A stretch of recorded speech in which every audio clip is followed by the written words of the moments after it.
If you like the story, you can support the author on Patreon. Link is in the description. Additionally, if you would like to request novels and access my Google Drive where I have 200 plus audiobooks, then you can join my Patreon. Link is also provided in the description. Chapter 61, Keiko abducted. In Konoha, at the Hokage's office. The evening sun cast a blood-red hue, and the sunset glowed like fire. Greetings, Third Hokage. Uchiha Akira greeted as he met the Third Hokage. Uchiha Akira, haha, seeing you is like seeing the future hope of Konoha. The Third Hokage's face lit up with a cheerful smile as he spoke to Akira. Indeed, the name of this young genius had already echoed throughout the ninja world. At just 7 years old, Akira, a possessor of the 3 Tomo Sharingan, was already being hailed as Konoha's #1 prodigy. So, the Third Hokage's praise was not unwarranted. However, if Akira were an ordinary 7-year-old child, such high praise from the Hokage would surely have left him speechless with excitement. But inside, Akira could only muster a cold, mocking smile. The so-called Will of Fire was nothing more than a tool the Third Hokage used to brainwash the entire village of Konoha. In Akira's mind, the Third Hokage had long been equated with a smiling fox, a hypocrite. Still, despite the clarity of his thoughts, Akira maintained a facade of joy, as though he were genuinely thrilled by the Hokage's compliments. Uchiha Akira, I've heard that you possess a sort of prophetic ability, that you can see glimpses of the future? It's said you were able to warn about Orochimaru's attack a day in advance, allowing you to escape unscathed. After thoroughly praising Akira, the Third Hokage shifted the conversation to inquire about Akira's prophetic abilities. This ability is entirely random, not something I can control at will, Akira replied, shaking his head with feigned helplessness, already prepared with his response. Have you seen any other visions? Can you share them with me? The Third Hokage asked, his tone casual as if they were merely chatting. Well. Akira hesitated, allowing a hint of uncertainty to show on his face. Sometimes, acting requires a degree of authenticity. If he were too eager to divulge everything without hesitation, the Third Hokage might actually become suspicious. Is there something you can't tell me? The Third Hokage probed, his voice gently coaxing. No, it's not that I don't want to. Akira quickly shook his head and said, the visions I see are few and far between. For example, I saw the Hokage rock, and the 5th Hokage's statue was that of a woman. Another vision showed Orochimaru attacking the village. And lastly, I saw a person with purple eyes featuring 6 concentric circles. That's all I've seen, Akira explained. These were the pieces of information Akira had carefully considered and decided were safe to share. The 5th Hokage is a woman? It seems Tsunade will indeed become the 5th Hokage. That does make sense. Orochimaru attacking the village? That sounds like something he would do. Sigh. And the last one, purple eyes with 6 concentric rings?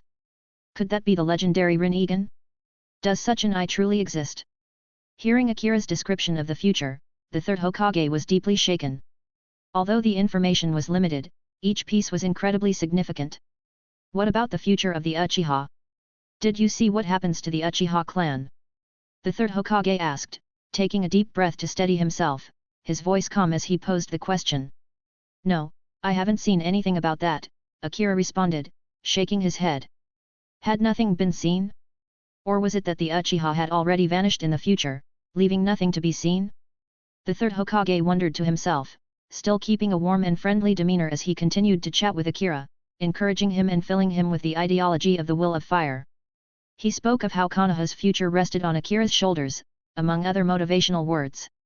Akira, of course, played along, pretending to be deeply moved by the Hokage's words. After about half an hour of conversation, the Third Hokage finally waved his hand, indicating that Akira could leave. Goodbye, Third Hokage. Akira said earnestly, bowing respectfully before leaving the Hokage's office. By the time he stepped outside, the sky had already darkened. The Uchiha clan's territory was located on the outskirts of Konoha. After walking for about half an hour through the bustling areas of the village, Akira suddenly noticed a figure moving swiftly through the night, using the body flicker technique to leave. Akira's eyes narrowed, and his 3 Tomo Sharingan activated. The figure was carrying a young girl on their shoulder. That girl looked very familiar, wasn't it Keiko? Akira's expression darkened immediately, and without hesitation, he followed after them. Chapter 62, Uchiha Akira's Rakery. The masked root ninja moved with incredible speed. As one of the top elites of the Root organization, his strength was undoubtedly at the level of an elite jonin. His mission was simple: use the girl slung over his shoulder as bait to lure Uchiha Akira to a designated location. Using the body flicker technique, the scenery around him blurred as it rapidly fell behind. At the same time, the Root ninja glanced back to check if Uchiha Akira was following. He didn't want to accidentally lose him. Although Uchiha Akira had awakened the 3 Tomo Sharingan, solidifying his strength as a jonin, he was still just a 7-year-old child, wasn't he? What the hell? He's this fast. However, the Root ninja nearly jumped in shock when he glanced back. Uchiha Akira was quickly closing in, moving at a pace clearly faster than his own. Startled, the Root ninja quickly remembered that Uchiha Akira's master was Shisui of the body flicker. Naturally, his body flicker technique would be at an exceptionally high level. And considering the extra burden the Root ninja was carrying, it made sense that Uchiha Akira was faster. Realizing this, the Root ninja no longer dared to underestimate him. He fully mobilized his chakra, pushing the body flicker technique to its limits, increasing his speed further. So, are you deliberately trying to lead me into a trap? The 3 Tomo Sharingan spun as Uchiha Akira noticed the ninja ahead intentionally turning to check on him. He immediately understood the situation. Though he didn't know what kind of trap lay ahead, knowing that one was set meant he wouldn't blindly follow. As the ninja increased his speed, Uchiha Akira felt a surge of determination. He immediately opened the 3rd gate of the 8 gates. For someone who could barely open the 7th gate, unlocking the 3rd gate posed almost no burden for Uchiha Akira. As the 3rd gate opened, his chakra surged within him. In response, the speed of his body flicker technique increased dramatically.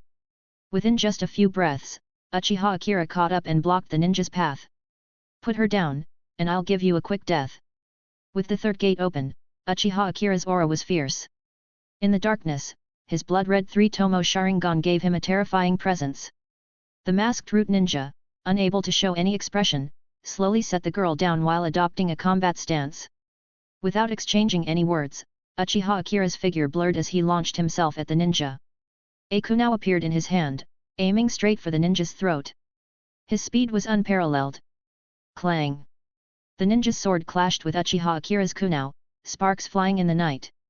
Despite the initial block, Uchiha Akira's expression remained unchanged as he pressed on with lightning-fast attacks. Clang! Clang! Clang! Under the relentless assault, the Root ninja was forced to retreat continuously. How is this possible? This kid isn't just fast, he's overpowering me with his strength. The Root ninja was internally shocked as he struggled against Uchiha Akira's relentless attack. Indeed, at only 7 years old, Uchiha Akira's fierce assault was pushing the elite jonin back step by step. In just a few short moves, Uchiha Akira's kunai broke through the ninja's defenses, stabbing straight toward his chest. However, just as the kunai was about to pierce his heart, a flash of earth-colored light appeared, and a metallic sheen covered the ninja's chest. Thunk! Although the kunai penetrated the skin, it only caused a shallow wound. The blade sank about 2 centimeters before getting stuck, unable to go any deeper. What a tough defense! Uchiha Akira's expression darkened as he leapt back. In their brief exchange, although he had gained the upper hand, Uchiha Akira could clearly sense that his opponent's strength was indeed at the level of an elite jonin. But a strong defense? In the last dozen or so simulations, Uchiha Akira hadn't just increased his chakra, his Sharingan's ability to copy and his overall proficiency in ninjutsu had improved significantly. Taking a deep breath, Uchiha Akira quickly formed hand seals. Ox, hare, monkey. In just 3 seals, the technique was complete. Raising his right hand, a violent blue lightning began to gather in his palm. S-rank offensive ninjutsu, Reikari. Chapter 63, Danzo Shimura shows up? Today will be your end. Uchiha Akira possessed dual chakra affinities for lightning and fire, so the ninjutsu he had learned were limited to these 2 elements. Initially, Akira hadn't planned on copying the Chidori technique, as it was so strongly associated with Kakashi Hatake that it would raise questions if he used it. After all, Kakashi was a well-known genius in Konoha, and if Akira suddenly started using the same technique, it would be difficult to explain. However, with the looming tragedy of the Uchiha Massacre, Akira couldn't afford to worry about such things. Moreover, the Chidori paired perfectly with the Sharingan. So during one of his life simulations, Akira had decided to master the Chidori. What that technique is? Seeing the brilliant blue lightning in Uchiha Akira's hand, the root ninja behind the mask's eyes widened in shock. The Chidori was a technique anyone with knowledge in Konoha would recognize. It was Kakashi Hataki's signature move. But now, this child had mastered it. There was no time for the root ninja to continue being shocked. The intense crackling sound of the lightning chakra reaching its peak filled the air, and Akira's Sharingan was operating at full power, with the body flicker technique pushing his speed to its limit. In the dead of night, a flash of blue light streaked through the darkness like a meteor, appearing in an instant. Faced with Akira's unavoidably swift and deadly thrust, the root ninja could only channel all his chakra into his defensive jutsu, hoping it would hold against the Chidori. But the piercing power of the high-speed thrust carried a natural armor-piercing effect. The Chidori pierced through the root ninja, his eyes filled with disbelief before he collapsed to the ground. His mission had been to lure Akira to a predetermined trap location using the girl as bait. But he never expected to lose his life to a mere 7-year-old. Is this the power of the Uchiha clan? That was the final thought that crossed the root ninja's mind before his consciousness slipped into eternal darkness. Phew! Akira exhaled slowly, the Chidori's power as an S-rank offensive ninjutsu proving its worth. He then approached the unconscious girl, Keiko, and checked on her. She was under a genjutsu, which had put her to sleep. Release. Akira formed a seal with his hands and dispelled the genjutsu affecting Keiko. Lord Akira, what happened to me? Keiko asked, her face filled with confusion as she awoke from the genjutsu. Let's go back first, Akira replied, shaking his head. This wasn't the place to explain everything. During past life simulations, there were several times when Akira had taken Keiko with him as they fled Konoha. Later, Keiko had evolved her Sharingan to 3 Tomo and helped protect Akira during his growth. Now, it was his turn to risk everything to save her. Okay. Keiko glanced at the root ninja's corpse nearby and realized she had caused trouble for Akira. She nodded, ready to leave. But before they could depart, several masked figures appeared, blocking their path. 6 masked ninjas, clearly elite members of the root organization, surrounded them. At the same time, Danzo Shimura approached, his eyes locked on Akira, filled with killing intent. When Danzo had previously attacked Shisui, it was Shisui's foresight that had caused his plans to fail. Now, having caught Akira alone, he wouldn't let him escape. So, it was you. Akira wasn't surprised to see Danzo standing before him. After all, it was the 3rd Hokage who had summoned him today, making it impossible for the Hokage to make a move against him. If anyone were to attack him, it would naturally be Konoha's shadowy mastermind, Danzo. As Danzo stared at Akira with murderous intent, Akira returned the gaze with equal ferocity. Shisui had died because of Danzo. And Danzo was also one of the main culprits behind the Uchiha clan's impending massacre. Originally, the idea of killing Danzo seemed impossible. He was always hiding within the root organization's base, and reaching him would be far from easy. But now, here Danzo was, standing right in front of him. This was an opportunity. Moreover, Danzo had no real understanding of Akira's true strength. This was indeed a chance. With the Uchiha's inevitable confrontation with Konoha approaching, killing Danzo now would be a significant move. Thinking of this, Akira felt a surge of excitement. Keiko, when you find an opening, retreat. Akira whispered, knowing that Keiko, with only 2 Tomo in her Sharingan, would be more of a burden than a help in the battle that was about to unfold. Note, if you are interested, you can read up to chapter 115 at patreon.com/mek01. This novel is ranked first in terms of popularity and collection, but it ranks third in terms of power in the fanfiction category. Let's work to make it first in power ranking as well. If you accomplish that, I will give you 10 chapters at once. And starting from chapter 74, it will be twice as long as a regular chapter. Comment. 11 comment. Vote. Chapter 64, Chapter 64, if that's the case, let's open the 7th gate. Danzo Shimura stared at Uchiha Akira with a grim expression. Ever since learning of Akira's prophetic abilities, Danzo had been fixated on eliminating him. Akira was a major variable that could disrupt the Uchiha massacre. However, when Danzo informed Hiruzen Sarutobi of this, the 3rd Hokage did not immediately agree to eliminate Akira. Fine, Hiruzen could keep his moral high ground, bask in the love of the village, and continue being the righteous Hokage everyone admired. But someone had to do the dirty work, and that someone was Danzo. As the shadow of Konoha, Danzo was accustomed to handling such unsavory tasks. Thus, he devised a plan to lure Akira into a trap. Fortunately, Akira's prophetic ability wasn't something he could use at will, which gave Danzo an opportunity. After a while, when Danzo didn't receive word that his subordinates had successfully led Akira into the trap, he suspected something had gone wrong and rushed over. Sure enough, he arrived just in time to sense the residual energy from a Chidori and find his men dead.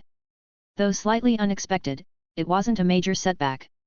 Akira was stronger than anticipated, but with the backup Danzo brought, Akira would not escape. Uchiha Akira, do you have any last words?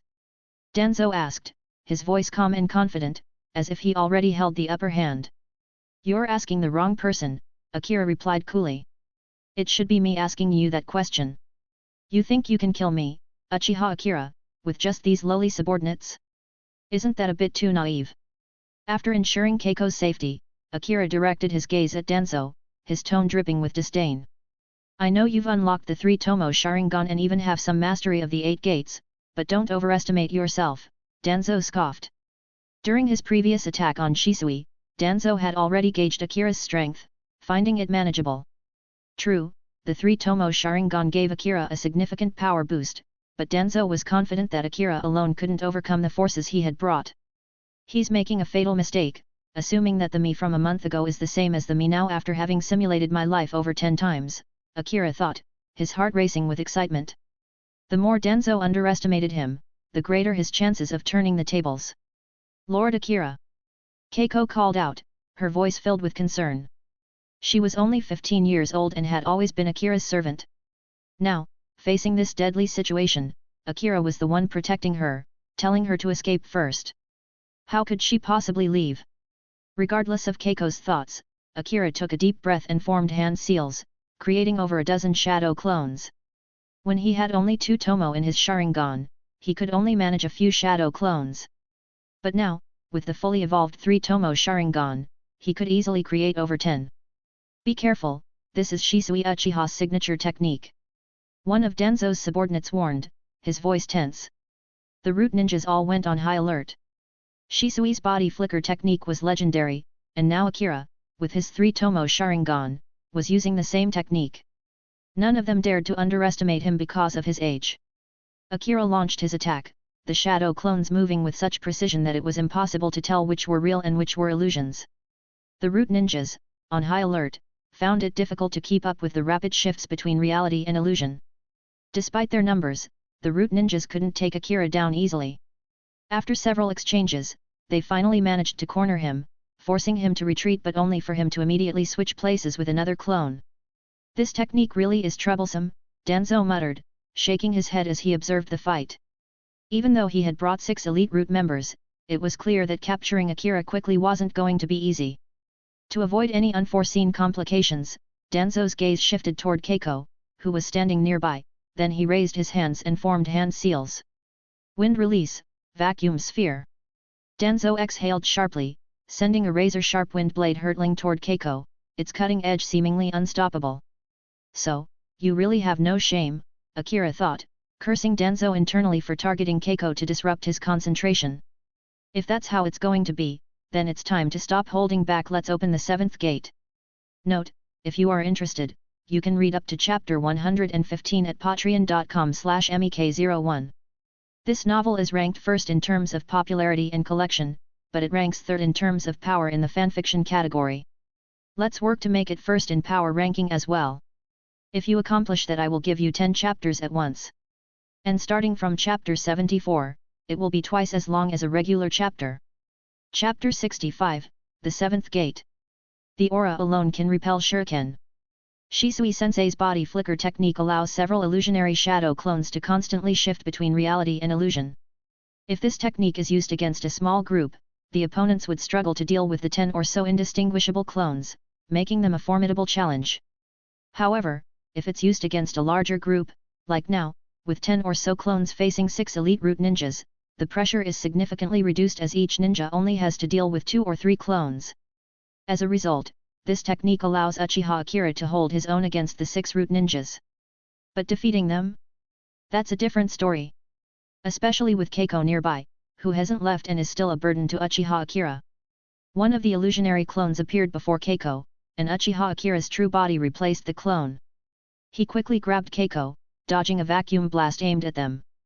Danzo is a cage-level figure, after all, so Uchiha Akira naturally didn't underestimate him.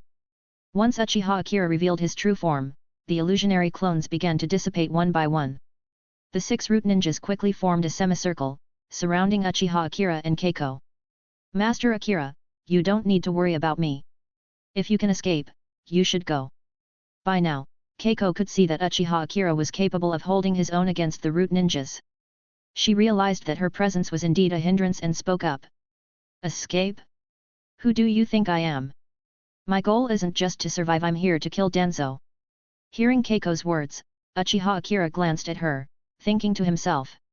Of course, he didn't say this out loud. Taking a deep breath, Uchiha Akira lowered his stance, slightly dropping his center of gravity. At the same time, he silently commanded, 4th gate, Gate of Pain, open.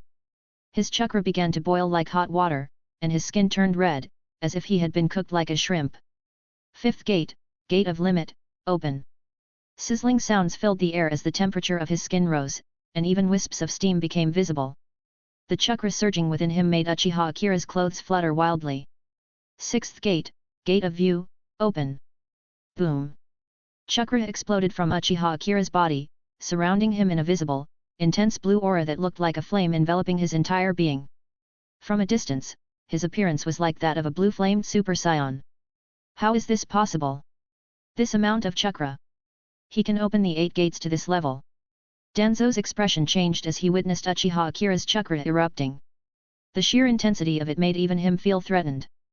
The 6 root ninjas exchanged looks, each one filled with dread.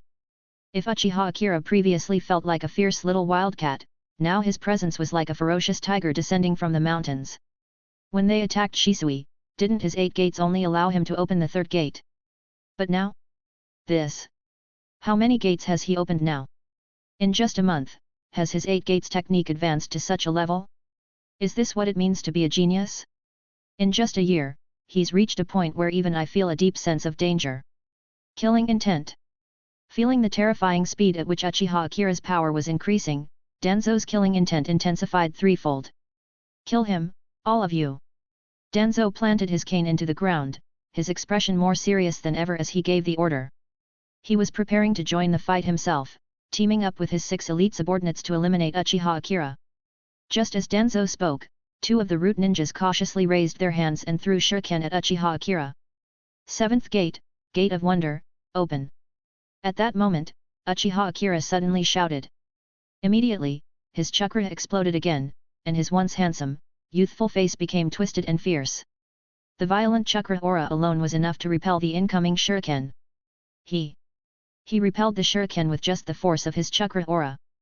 The root ninjas gasped in shock at the sight. The 7th gate? He's actually opened the 7th gate. Note, if you are interested, you can read up to chapter 118 at patreon.com/mek01. Chapter 66, Instant Kill of a Jonin. When Uchiha Akira opened the 7th gate, he felt an intense pain coursing through his body. It was as if every inch of his skin was being torn apart. Blue steam began to emanate from Uchiha Akira's body.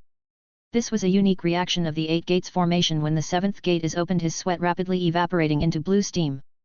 Bathed in this blue steam, his blood-red Sharingan looked even more sinister and mesmerizing. Power, an unprecedented surge of power, made Uchiha Akira feel as if he could shatter a mountain with just a wave of his hand. Opening the 7th gate placed immense strain on his body, causing his muscles to tremble uncontrollably. But this strain was balanced by the overwhelming power that made Uchiha Akira feel like he could accomplish anything in this moment. The 7th gate? In just a few months, he's managed to train to the point of opening the 7th gate. Danzo swallowed hard, feeling as though those blood-red Sharingan eyes were the gaze of an ancient beast stalking him.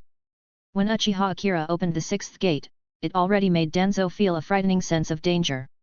Now, with the 7th gate opened, Danzo had the overwhelming urge to turn and flee. Kill him!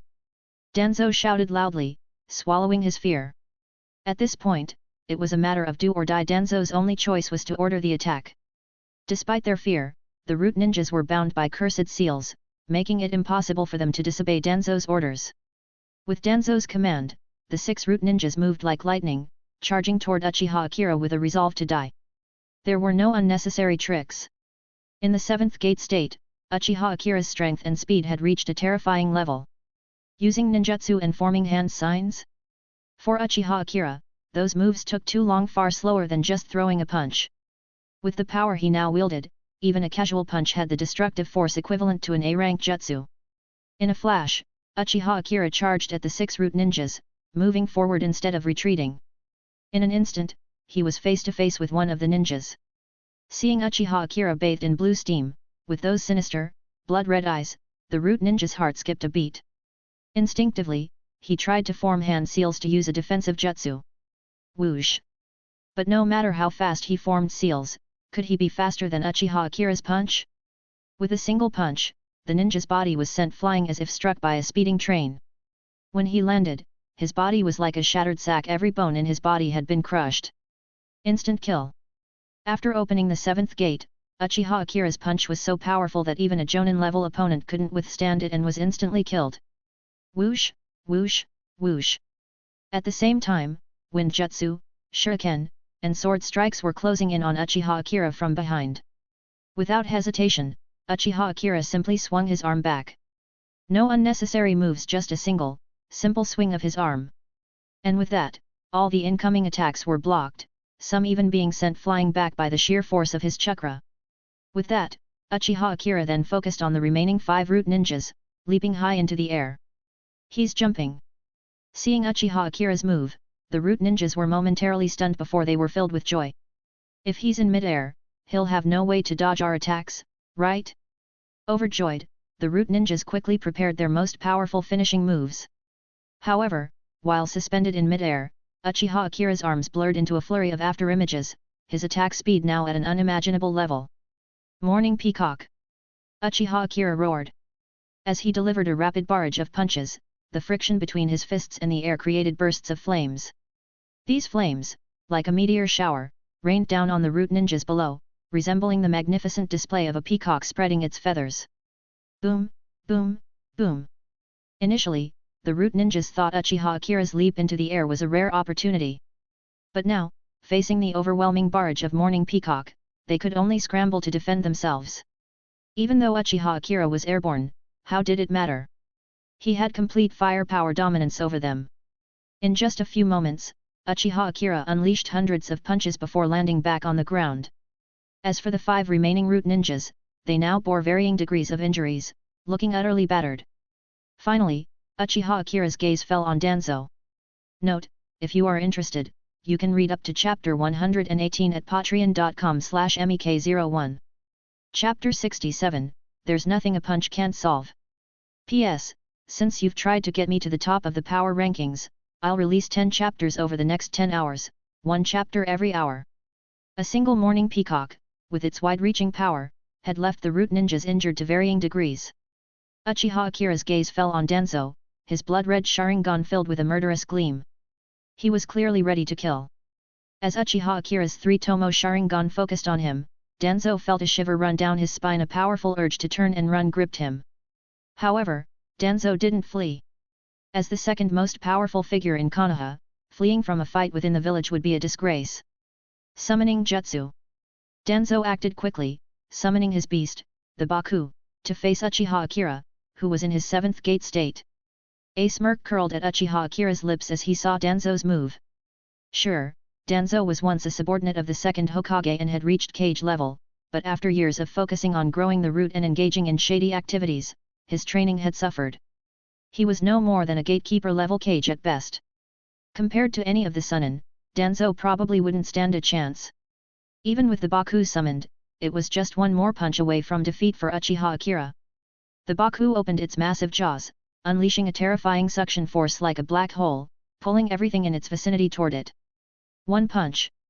With a single punch, Uchiha Akira sent a powerful shockwave toward the Baku. The massive beast was blasted away, sent flying nearly 100 meters before it crashed to the ground. It struggled to rise but was unable to stand. Whoosh, whoosh, whoosh. Taking advantage of the Baku's attack, Danzo had already prepared his own assault, a series of wind-enhanced shuriken that resembled a miniaturized Rasen shuriken, spinning toward Uchiha Akira. With the Sharingan's keen vision, Uchiha Akira easily tracked the trajectory of these shuriken. He raised his hand and unleashed 2 more punches. The sheer force of the punches, enhanced by the swirling winds, shattered the wind-enhanced shuriken mid-air. This feeling, it's exhilarating. Uchiha Akira thought, feeling a rush of satisfaction. In the original Naruto series, battle strategies and jutsu combinations were crucial, but by the Fourth Great Ninja War, especially with Madara's arrival, combat became a pure contest of power. Battle strategies became irrelevant. It seems that when strength reaches a certain level, all those intricate tactics become meaningless. Just like now, with the 7th gate open, there's nothing a punch can't solve. And if one punch isn't enough, another will do the trick. At this level of power, even forming hand seals for jutsu feels like a waste of time. As Danzo watched Uchiha Akira, who was surrounded by blue steam, easily shatter his wind-based attack with a simple punch, he realized that Uchiha Akira's strength had far surpassed his own. Lord Danzo. The Root ninjas, who had been knocked down by the Morning Peacock, watched in desperation as Uchiha Akira slowly advanced toward Danzo. They hadn't expected Uchiha Akira to be this powerful already. Even though this strength came from the 8 gates formation, temporarily enhancing his power, it was still terrifying. A young man with orange hair extended his hands toward Uchiha Akira, channeling all his chakra. Secret technique, mind transfer jutsu. In an instant, Uchiha Akira felt a powerful mental force trying to invade his mind, attempting to take control of his body. But for Uchiha Akira, this mental assault was hardly a threat. In less than a second, perhaps not even half a second, the mental force of the mind transfer jutsu was rebounded by Uchiha Akira's own mental power. Chakra is the combination of physical and mental energy, and with the 7th gate open, Uchiha Akira's chakra surged, naturally boosting his mental strength as well. Whoosh! Although the mind transfer jutsu's effect lasted only an instant, it was enough time for another masked ninja to close in on Uchiha Akira. But Uchiha Akira delivered another punch, sending this ninja flying as well. Once again, it was one punch, one down. Before Uchiha Akira, these elite ninjas posed no threat at all. Chapter 68, Today, Danzo must die. Even the 3rd Hokage can't stop me. Although Uchiha Akira had easily taken down the Root ninja with a single punch, he suddenly felt a searing pain in his arm. His arm quickly went numb, and his chakra began to drain away as if it were a flood bursting through a dam. Uchiha Akira glanced down at his arm, frowning slightly. He saw that his arm had turned a deep purple, and the discoloration was spreading rapidly. Poison! He muttered, realizing the situation. His expression darkened. He recalled that the ninja he had just defeated was likely from the Aberme clan, a clan known for using insects and poison in battle. Did he sacrifice himself just to poison me? Uchiha Akira thought, finally understanding the ninja's intentions. The ninja hadn't been trying to exploit the opening created by the Yamanaka clan members' technique to kill him. His sole objective was to ensure Uchiha Akira was poisoned, even at the cost of his own life. I can't afford to waste any more time. Realizing that he was now poisoned and lacked any knowledge of how to detoxify himself, Uchiha Akira made up his mind to end this battle as quickly as possible. With that, he executed the body flicker technique, moving toward Danzo with lightning speed. Whoosh! But just as he was about to strike Danzo, a large staff came hurtling toward him from a distance. Uchiha Akira's Sharingan narrowed as he quickly changed his attack trajectory, blocking the incoming staff with his arm. The force behind the staff was immense, and despite his efforts, Uchiha Akira found himself being pushed back hundreds of meters, his legs digging into the ground as he was forced to retreat. This staff. Could it extend infinitely? Uchiha Akira wondered, his Sharingan locking onto the staff that was pinning him down. He knew exactly who was behind this attack. This was the adamantine staff, transformed from Inma, the 3rd Hokage's summoning beast. In the original story, this staff had been strong enough to knock the Nine-Tails Fox out of Konoha. As Uchiha Akira prepared to break free, 2 monkey-like arms emerged from the staff, grabbing onto his wrists and holding him in place. This summoning beast. It's stronger than I expected, Uchiha Akira thought, impressed by the staff's capabilities. But with the 7th gate open, Uchiha Akira's chakra was on a whole different level than that of an ordinary ninja. Get off me! He roared, his voice filled with power as he mustered all his strength to break free from Inma's grasp. With a powerful twist of his body, he executed a leaf whirlwind kick, sending the adamantine staff flying off to the side. In the same instant, he activated the body flicker technique once more, continuing his charge toward Danzo. Uchiha Akira, stop! The 3rd Hokage, clad in his combat gear, appeared as the staff returned to him, shouting urgently. But Uchiha Akira had no intention of stopping. Things had escalated too far for him to simply back down because of the third Hokage's command. With a powerful punch, Uchiha Akira struck at Danzo, his speed and strength reaching their peak. Danzo's eyes widened in terror as Uchiha Akira's punch hurtled toward him. There was no time to perform any jutsu, all Danzo could do was raise his arm, channeling all his chakra to meet the attack. Knowing he was outmatched, Danzo still couldn't just stand there and do nothing. Boom! The force of Uchiha Akira's punch sent Danzo flying as if he had been hit by a tailed beast. He spewed blood mid-air, his entire right arm exploding into a mess of bones, flesh, and blood that rained down everywhere. Danzo crashed to the ground with a sickening thud, looking like a battered, broken doll. If you're down, stay down. Uchiha Akira thought, noting that Danzo, despite being severely injured, was still alive. A testament to his cage-level durability, no doubt. Uchiha Akira, I command you to stop. The third Hokage, having recalled the adamantine staff, swung it at Uchiha Akira, his voice filled with urgency. But Uchiha Akira ignored him entirely. He executed another body flicker, his speed surpassing even that of the third Hokage. He narrowly avoided the adamantine staff and appeared right in front of Danzo. Chapter 69, The Third Hokage, Uchiha Akira's Intentions Towards Me. The Eight Gates formation is a forbidden jutsu that places a tremendous burden on the body, making prolonged combat impossible. Now, after being poisoned by the Aberame clan, Uchiha Akira is determined to end this battle quickly. With the fight reaching this point, Uchiha Akira's killing intent towards Danzo has peaked. Even if the third Hokage himself tried to intervene, he wouldn't be able to stop him. With lightning-fast movement, Uchiha Akira easily dodged the third Hokage's attacks and once again closed in on Danzo. Seeing Danzo's arm already gone, and his appearance utterly wretched, Uchiha Akira felt no mercy. If anything, he felt an exhilarating satisfaction. Then, he raised his arm and brought it down on Danzo with all his might. No! The third Hokage shouted at the top of his lungs. Boom! The terrifying force of the punch made the entire ground tremble violently, as if a magnitude 10 earthquake had struck. Crash! The devastating blow kicked up a massive cloud of dust and debris. It took a long time for the dust to settle, revealing a massive crater in the ground, almost like a newly formed basin. As for Danzo, his remains were scattered everywhere, completely pulverized and scattered across the battlefield. Uchiha Akira. The third Hokage was both shocked and furious as he witnessed the power of Uchiha Akira's punch. No matter what, Danzo was Konoha's second in command, yet today, he was killed right before his eyes. The third Hokage was naturally filled with rage. But when he shouted at Uchiha Akira, Akira turned his head slightly and a thought crossed his mind. Now that Danzo was dead, killed by his own hand. What if, in this moment, he also took out the third Hokage? Would anyone in Konoha's leadership be able to stand against the Uchiha clan? The thought, once it appeared, spread like wildfire in Uchiha Akira's mind.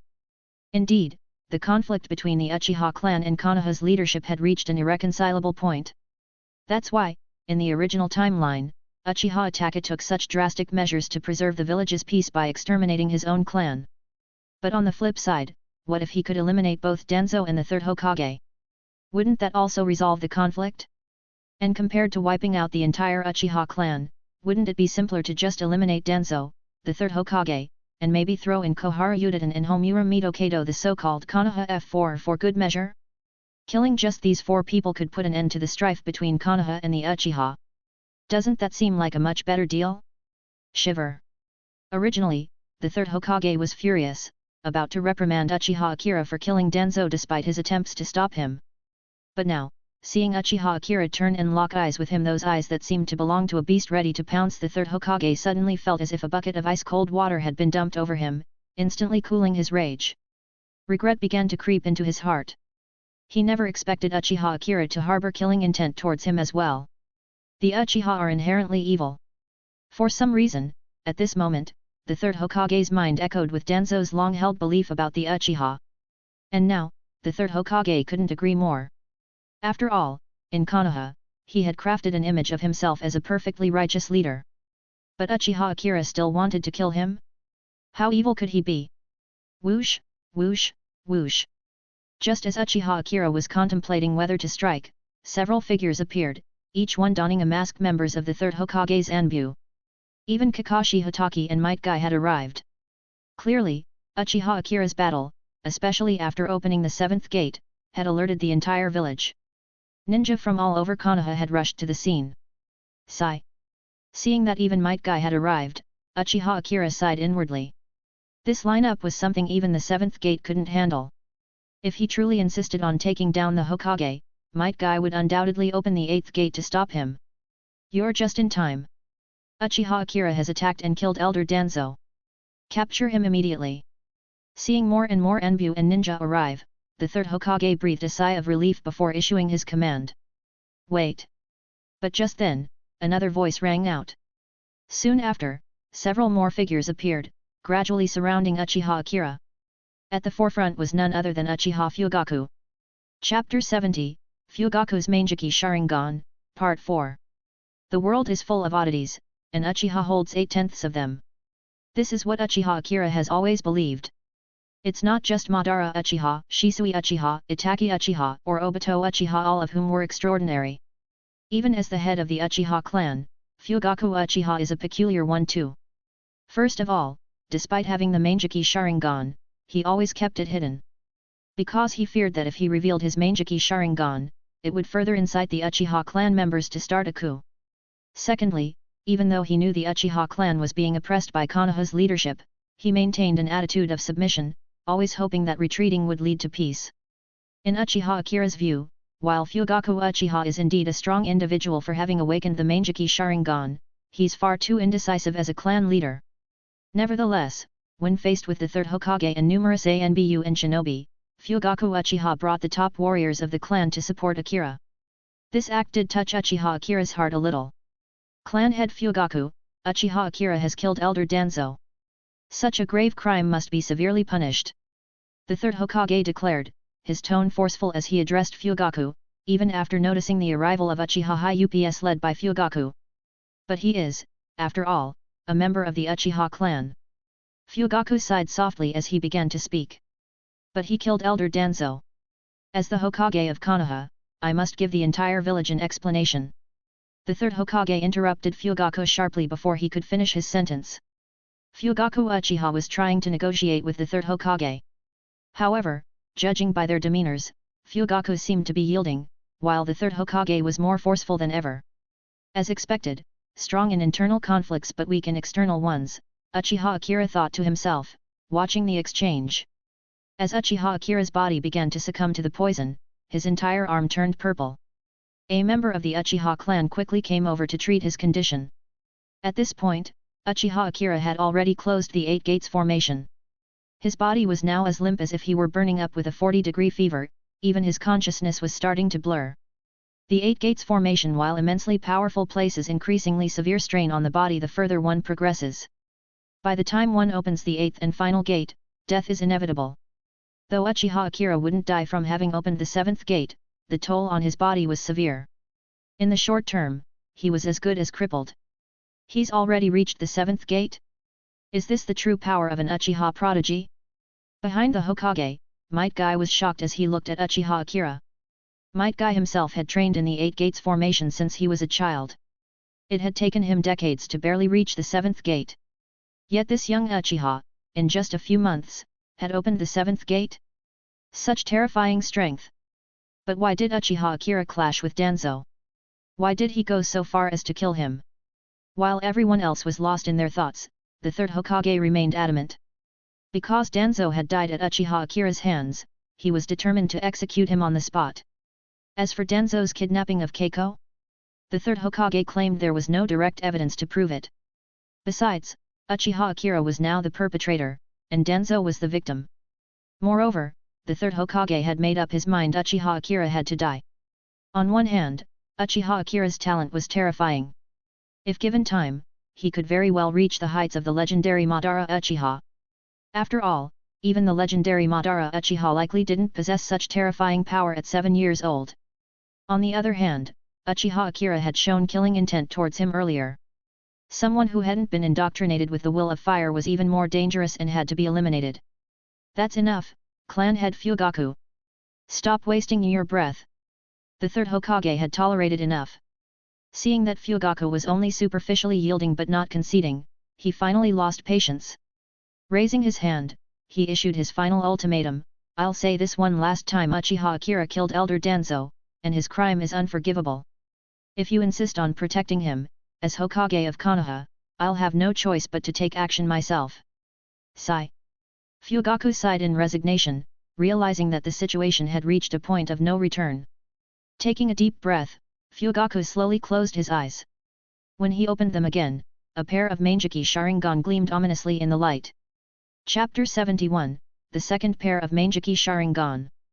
Fugaku Uchiha, as the head of the Uchiha clan, has always walked on thin ice.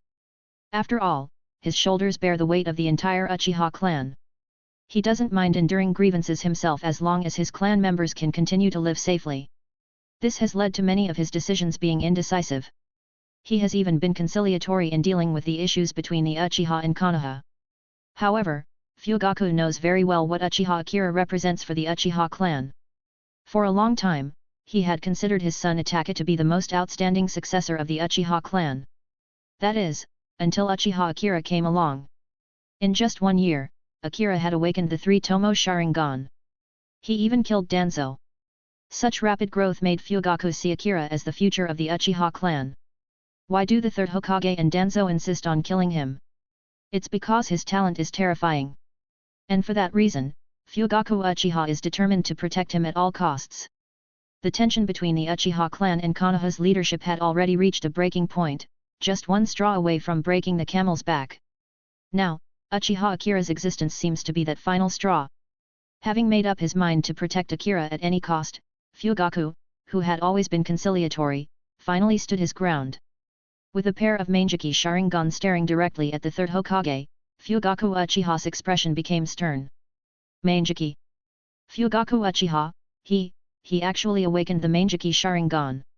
The 3rd Hokage, who had been pressing forward, couldn't help but change his expression upon seeing Fugaku's Mangekyo.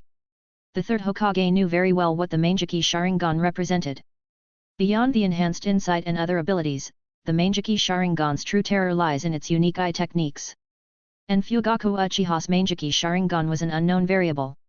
So, the 3rd Hokage thought he should proceed with caution. Who would have thought? Fugaku Uchiha has a Mangekyo Sharingan and has kept it hidden so well. Seeing Fugaku's Mangekyo, the 3rd Hokage's heart sank. If he's kept his Mangekyo a secret, what could he be plotting? Otherwise, why would he hide it so deeply? Mangekyo. The clan head has awakened the Mangekyo. This is wonderful. Behind Fugaku, the other Uchiha clan members, upon seeing Fugaku's Mangekyo, were filled with excitement and joy. Initially, seeing their clan head being so conciliatory in negotiations with the 3rd Hokage, the elite Uchiha members felt extremely frustrated. But now, seeing their clan head finally take a stand and even reveal his Mangekyo Sharingan, they were all greatly encouraged. The legendary Mangekyo Sharingan, no one would have thought that their usually mild-mannered clan head had actually awakened such power. Caught between a rock and a hard place. At this moment, the 3rd Hokage found himself in a difficult position. He had always kept the Uchiha under pressure and had believed that as long as he remained forceful, Fugaku would back down, just as he always had. But today, Fugaku was standing firm, even revealing his Mangekyo Sharingan. Even though the 3rd Hokage had numerous Anbu and shinobi on his side, the Uchiha clan had also brought out their best warriors. If a battle were to break out tonight, even if they won, it would be a Pyrrhic victory. Who would have thought? My father also awakened the Mangekyo Sharingan. As the Uchiha clan and the 3rd Hokage stood in a tense standoff, Uchiha Itachi watched from a distance, perched in a tree, whispering to himself. Itachi hadn't expected that after Danzo targeted Shisui, he would go after Akira as well. Even more surprising was that Akira had single-handedly taken down Danzo. But none of that mattered. What mattered now was that the Uchiha clan and Konoha were on the brink of all-out war. If a fight broke out, the consequences would be unimaginable. This was precisely the scenario Itachi had been trying to avoid. Realizing the gravity of the situation, Itachi decided it was time for him to intervene to try and ease the tension between the two sides. With a determined thought, Itachi's figure flickered, and he appeared at the scene, standing beside Fugaku Uchiha. Taking a deep breath, Itachi closed his eyes. Then, as he opened them again, another set of Mangekyo Sharingan, those of the 3-pronged windmill pattern, appeared before everyone. Chapter 72, The Uchiha's Excitement, Overthrowing Konoha. Uproar. As Uchiha Itachi revealed his Mangekyo Sharingan, the elite members of the Uchiha clan erupted in excitement. One after another, they were filled with overwhelming fervor. In their clan, the legendary Mangekyo Sharingan had appeared twice. Did this not mean that Konoha was already within their grasp? 2 pairs of Mangekyo Sharingan, who could possibly stand against that? The Uchiha clansmen, their spirits soaring, eagerly wished that Fugaku and his son Itachi would lead the Uchiha in a coup and seize control of Konoha's leadership right away. However, as Uchiha Itachi stepped forward and displayed his Mangekyo Sharingan, the third Hokage's expression remained unchanged. Shisui had previously confessed to the third Hokage about his Mangekyo Sharingan and its abilities. When Itachi had awakened his Mangekyo, he too had confessed to the Hokage. Both Shisui and Itachi were deeply influenced by the will of fire, so the third Hokage trusted Itachi. Third Hokage. After revealing his Mangekyo, Uchiha Itachi directed his gaze toward the third Hokage and spoke, although it is true that Akira committed a grave crime by attacking Danzo. We must also consider that Akira claimed Danzo attacked him first, which may not be just an excuse. After all, Danzo previously attempted to ambush Shisui. Therefore, Akira's actions may have been justified. I ask that the third Hokage consider this carefully. There are still some surviving root members. They can be taken back for interrogation. Itachi's words appeared to defend Uchiha Akira and the Uchiha clan. However, in reality, he was offering the third Hokage a way out. In the current tense situation, it was likely that the third Hokage did not wish to immediately go to war with the Uchiha. So, Itachi gave him an opportunity to de-escalate the situation. It was up to the Hokage to take it. You make a valid point. In that case, I will take them back for a thorough interrogation to uncover the truth. The third Hokage agreed after a moment of thought, taking the opportunity to step back and expressing his intent to interrogate the surviving root members. What? Danzo tried to ambush Shisui before this. Could that be why Shisui took his own life? Bah, it's good that he's dead. If he weren't, we wouldn't let him off. The other elite members of the Uchiha clan, upon learning that Danzo had previously ambushed Shisui, were all furious. In the end, with Uchiha Itachi stepping in as a mediator, the situation between the Uchiha clan and the third Hokage did not escalate into violence. The third Hokage, along with the many Anbu and shinobi, gradually left the scene. Kakashi and Might Guy, who were among the shinobi, secretly breathed a sigh of relief, though their hearts grew heavy. Although a direct confrontation had been avoided, it was clear to everyone that the Uchiha clan and Konoha's leadership were now on a collision course, with no chance of reconciliation. This was far from good news. Danzo had been killed? Many people were once again shaken by the power that Uchiha Akira possessed. Moreover, tonight had revealed 2 pairs of Mangekyo Sharingan within the Uchiha clan. The Uchiha's power had reached a new pinnacle. Tonight was destined to be a sleepless one. The battle that resulted from Uchiha Akira opening the 7th gate had been felt throughout the entire village of Konoha. So, even those who hadn't witnessed it firsthand were paying close attention to the situation. Uchiha Akira had killed Danzo? Fugaku and Itachi had both awakened Mangekyo Sharingan? Most importantly, the Uchiha had nearly clashed with the third Hokage? These revelations left everyone who heard them utterly shocked. Meanwhile, the members of the Uchiha clan returned to their district. Uchiha Akira was carried back on a stretcher by his clan members. His poisoned state was being treated further, and the toxins were slowly being purged. However, the after-effects of opening the 7th gate and the 8 gates technique left Uchiha Akira feeling as though his entire body was broken. He appeared to be severely incapacitated for the time being. Yet, within the clan, Uchiha Akira's prestige had soared. Yes, even though he was only 7 years old, Uchiha Akira's standing within the clan had risen to the level of the elders. On one hand, Uchiha Akira's age and his frightening growth rate had earned him the title of the greatest genius in the history of the Uchiha clan, with some even saying that his power could surpass Uchiha Madara's. On the other hand, Uchiha Akira had taken down Danzo, one of the 4 key leaders of Konoha, which had made him a hero in the eyes of his clan. After all, among Konoha's leadership, Danzo had been the most oppressive toward the Uchiha. So, the Uchiha clan's hatred for Danzo exceeded even that for the third Hokage. Now that Uchiha Akira had killed him, it was seen as an act of heroism. Although it was late at night, the Uchiha district was alive with excitement. The elite members of the Uchiha clan had gathered, and each one was full of fervor. Fugaku, the clan leader, had awakened the legendary Mangekyo Sharingan. Young Itachi had also awakened the Mangekyo Sharingan, filling the Uchiha clan with renewed confidence. Clan leader, don't hesitate any longer, take action. Yes, all these years, Konoha has oppressed our Uchiha clan. Now, we must overthrow their rule. That's right, and with Danzo dead, now is the perfect time to strike. One by one, the Uchiha clan members, their eyes blazing with passion, urged Fugaku to lead them in a coup. Sigh. Looking at the eager expressions of his clan members, Fugaku Uchiha silently sighed. Why had he never revealed his Mangekyo Sharingan before? It was because he feared the situation would escalate to this point. Yet, it had come to this after all. Itachi, what's your opinion? After a moment of silence, Fugaku turned to Itachi, seeking his thoughts. The other Uchiha elites also fell silent, turning their gazes toward Itachi. Chapter 73, Uchiha Itachi's Stance. I do not agree. Faced with the gazes of his many clan members, Uchiha Itachi decisively shook his head, clearly stating his position. His words were like a bucket of cold water, dousing the high spirits of the Uchiha clan, and the atmosphere cooled significantly. Why not? The elite members of the Uchiha clan spoke up in unison.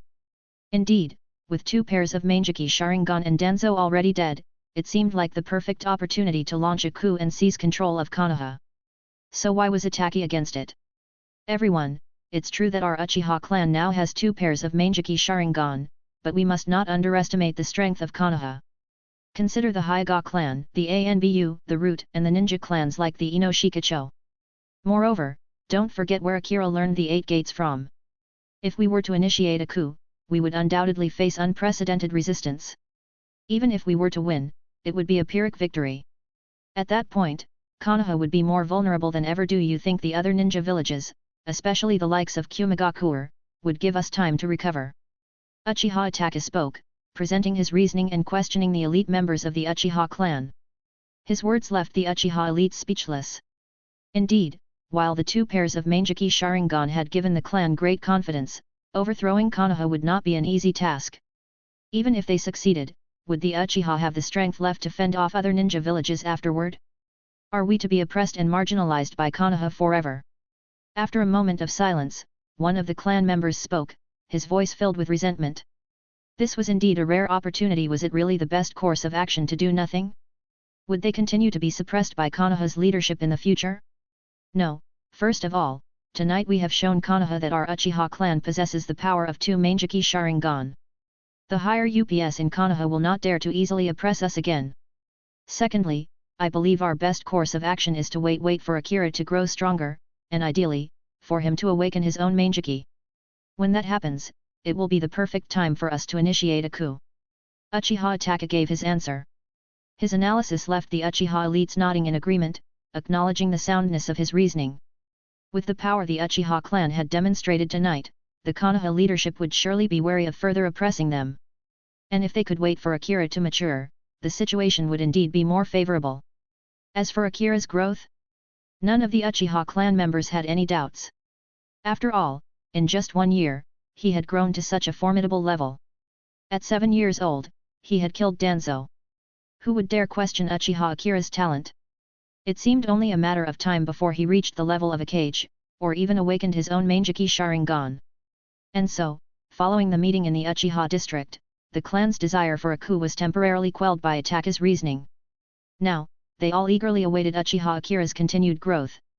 As the meeting adjourned, Uchiha Akira's poison had been mostly purged, and he was carried back home. After a few words with his father, Uchiha Akira was left to rest. However, late into the night, when everyone else had nearly fallen asleep, the 3rd Hokage remained awake. He sat quietly in his courtyard, a tea set arranged before him. SHFF. A figure appeared before the 3rd Hokage. It was none other than Uchiha Itachi. The Uchiha clan saw Itachi as a spy monitoring the Hokage. Likewise, the 3rd Hokage regarded him as a spy within the Uchiha clan. Itachi, you're here. The 3rd Hokage was not surprised by Itachi's arrival, in fact, he had been expecting him. 3rd Hokage, the Uchiha clan is indeed harboring thoughts of a coup. Kneeling before the Hokage, Uchiha Itachi reported the situation within the clan. Itachi, you know what needs to be done, don't you? After opening the 8 gates, Uchiha Akira should be incapacitated for some time. This is the perfect opportunity. The third Hokage's expression remained unchanged as he spoke to Itachi. The Uchiha believed Danzo's death presented the perfect opportunity to strike against Konoha. Similarly, the third Hokage saw Akira's incapacitation as the ideal moment to deal with the Uchiha. Itachi remained silent, not responding immediately. If you find it difficult, that's okay. I can arrange for someone else. The third Hokage, noticing Itachi's hesitation, spoke understandingly. No, third Hokage, I will handle this matter as soon as possible for the peace of the village. With a resolute expression, Uchiha Itachi replied before using the body flicker technique to leave. Hiruzen, do you really believe he would turn his blade against his own clan? As Itachi departed, a figure approached the third Hokage and sat down before him. Meanwhile, Uchiha Akira lay in bed, the after effects of opening the seventh gate making him feel like a severely ill and disabled person, unable to sleep properly. Late into the night, after waking up again and finding himself unable to sleep, Uchiha Akira decided to start a new life simulation. Chapter 74, New Features in the Life Simulator. You have become the hope of the Uchiha clan, and everyone expects you to quickly reach cage level strength. A week later, the night of the massacre commenced. Due to the after effects of the 8 gates, you were unable to resist and were saved by Keiko, who fought desperately to get you out of the village. Keiko awakened the 3 Tomo Sharingan. Within a month, you faced 3 assassination attempts, all of which were thwarted by Keiko. 2 months later, you encountered Orochimaru, but fortunately, your 8 gates after effects had recovered by 70 to 80%. You reopened the 6th gate and escaped from Orochimaru's clutches. 2 years later, you and Keiko became S-class missing nin from Konoha, with a bounty of 30 million Ry. You were attacked by Kakuzu and Kisame. Keiko was gravely injured while creating a chance for you to escape. You furiously opened the 7th gate, killing both Kakuzu and Kisame. 6 years later, Orochimaru found you again and invited you to join him in his plan to destroy Konoha. You agreed. The Konoha Crush plan failed, but you personally killed the third Hokage. 7 years later, you transplanted some of Hashirama's cells, greatly increasing your chakra reserves and touching the threshold of cage level power. 8 years later, you and Keiko encountered Naruto Uzumaki and Jiraiya on a journey. Jiraiya entered Sage mode, and you opened the 7th gate, overpowering him. Naruto repelled Keiko and hit you with the Rasen Shuriken. You died. In your final moments, you saw Keiko's Sharingan evolve into the Mangekyo Sharingan. Please choose one of the following rewards from the simulation. Option 1, all acquired knowledge, skills, and combat experience. Option 2, increase in chakra reserves. Option 3, bloodline enhancement status. This life simulation left Uchiha Akira both amused and frustrated. Of course, from this life simulation, Uchiha Akira was able to discern many important details. First, the night of the massacre is supposed to happen in a week. According to previous simulations, the night of the massacre was supposed to be a month away, right? So, it's happening earlier than expected. Why the change? After thinking it over, Uchiha Akira understood. It must be because he killed Danzo and showcased the power of the 7th gate, which likely pressured the 3rd Hokage to act sooner. If they truly waited a month and he recovered, he'd be a solid cage-level fighter with the 7th gate. Next, there's the fact that Keiko somehow managed to risk everything and crippled him out of the village. That seems unlikely. After some thought, he realized there must be more going on here. The most probable explanation is that Itachi was secretly helping him. As for encountering Orochimaru 2 months later, becoming an S-class missing nin, and opening the 7th gate to kill Kakuzu and Kisame, those details didn't matter as much. What was surprising was that Orochimaru would invite him to join the Konoha Crush plan. In the simulation, he was able to kill the 3rd Hokage, so that was some form of revenge. However, after the Konoha Crush, he ended up transplanting some of Hashirama's cells. It seems that by that point, he and Orochimaru had quite a good relationship. Otherwise, why would Orochimaru help him with the cell transplantation? And after successfully receiving the transplant, his chakra reserve skyrocketed, bringing him to the threshold of cage-level power. It all makes sense now. But what he didn't expect was the encounter with Jiraiya and Naruto 8 years later. The protagonist's plot armor activated, and he ended up dying to the Rasen Shuriken? Still, what was truly surprising was that his death actually triggered Keiko's Mangekyo awakening. That was a real shock. On one hand, he hadn't realized he was that important to Keiko. On the other hand, who knew Keiko had the potential to awaken the Mangekyo Sharingan? Upon closer inspection, it's clear that during the encounter with Kakuzu and Kisame, Keiko risked everything to create an opportunity for him to escape. Could it be that in this simulation, Keiko valued him even more than before? Could it be because he saved her by taking down Danzo in this timeline? If so, that might explain her increased attachment. Shaking his head, Uchiha Akira pushed these thoughts aside. This life simulation spanned 8 years, and as usual, he had 3 options to choose from. First, the bloodline enhancement. His Sharingan remained at the 3 Tomo stage, so there was no point in selecting this. Next, there was the knowledge and jutsu based on the simulation. It didn't seem like he learned any particularly powerful new jutsu. And the 8 gates didn't reach the 8th gate either? That leaves only the increase in chakra reserves. Given that he merged with Hashirama's cells in the simulation, his chakra reserves nearly reached the cage level threshold. So, after some thought, Uchiha Akira chose to increase his chakra reserves. As soon as he made his choice, Uchiha Akira immediately felt a change in his chest. A burning sensation spread through him, causing Uchiha Akira to let out a groan. Lifting his shirt, he noticed a patch of skin on his chest that was distinctly different, an eerie pale white. So, this is Hashirama's cells. Seeing the starkly different patch of skin on his chest, which resembled vitiligo, Uchiha Akira realized that these were indeed Hashirama's cells. It seems that in the original series, both Uchiha Madara and Obito, who had Hashirama's cells, had a similar pale patch of skin. He didn't expect that choosing to increase his chakra reserves would also grant him Hashirama's cells. But when he thought about it, it made sense. The reason his chakra reserves reached cage level in the simulation was due to the Hashirama cell transplant, right? So, selecting the increase in chakra reserves would naturally include the cells as part of the process. Endless streams of chakra surged through his body. Uchiha Akira could clearly feel that his chakra reserves had increased significantly at that moment. More importantly, Uchiha Akira realized that his injuries had completely healed. Normally, the after effects of opening the 7th gate would have left him bedridden for 2 to 3 months before fully recovering.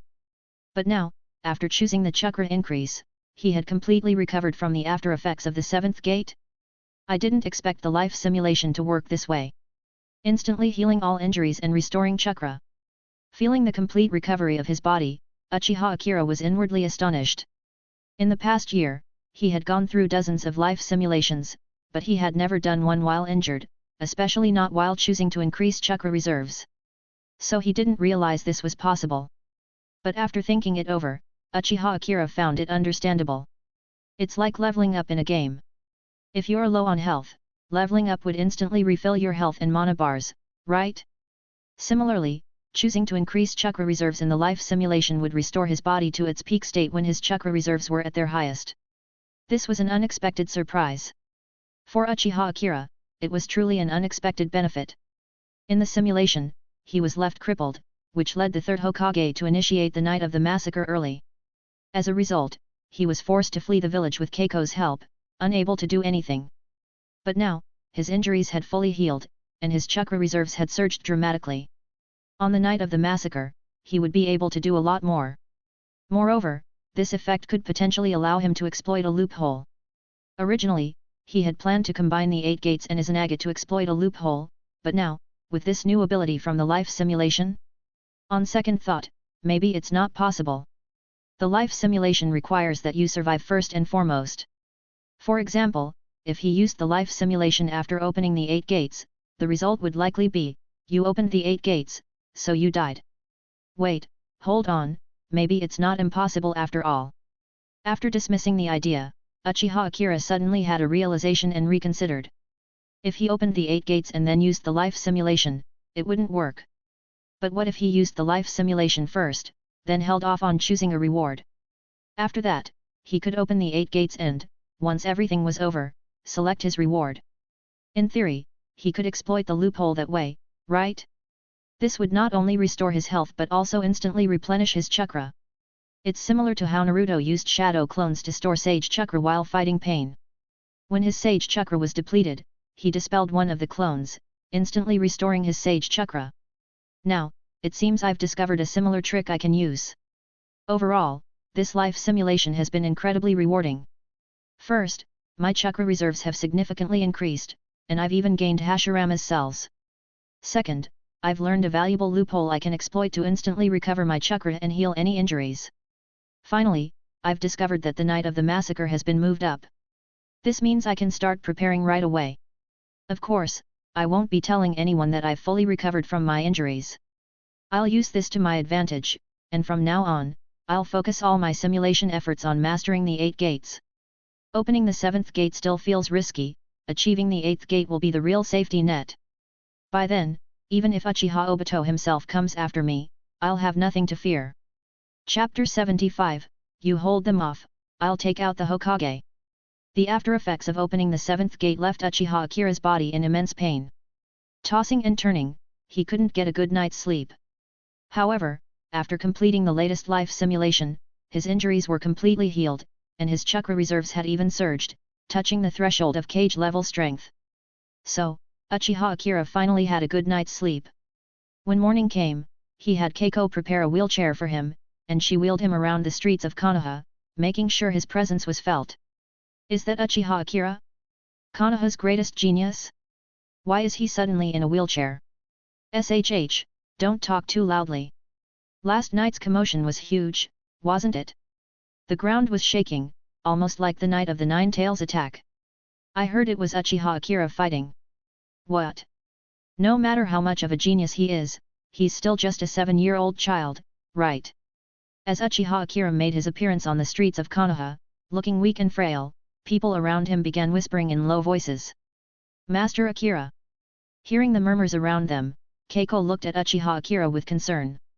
After all, Master Akira was just a 7-year-old child. Could he handle such widespread speculation? It's fine, cough, cough. Sensing Keiko's worry, Uchiha Akira shook his head slightly. As he spoke, he even coughed weakly twice, seemingly without strength. If he weren't worried about overacting, Uchiha Akira thought he might have pulled out a white handkerchief to cover his mouth, and maybe even coughed up a bit of blood for dramatic effect, just like in those old TV dramas.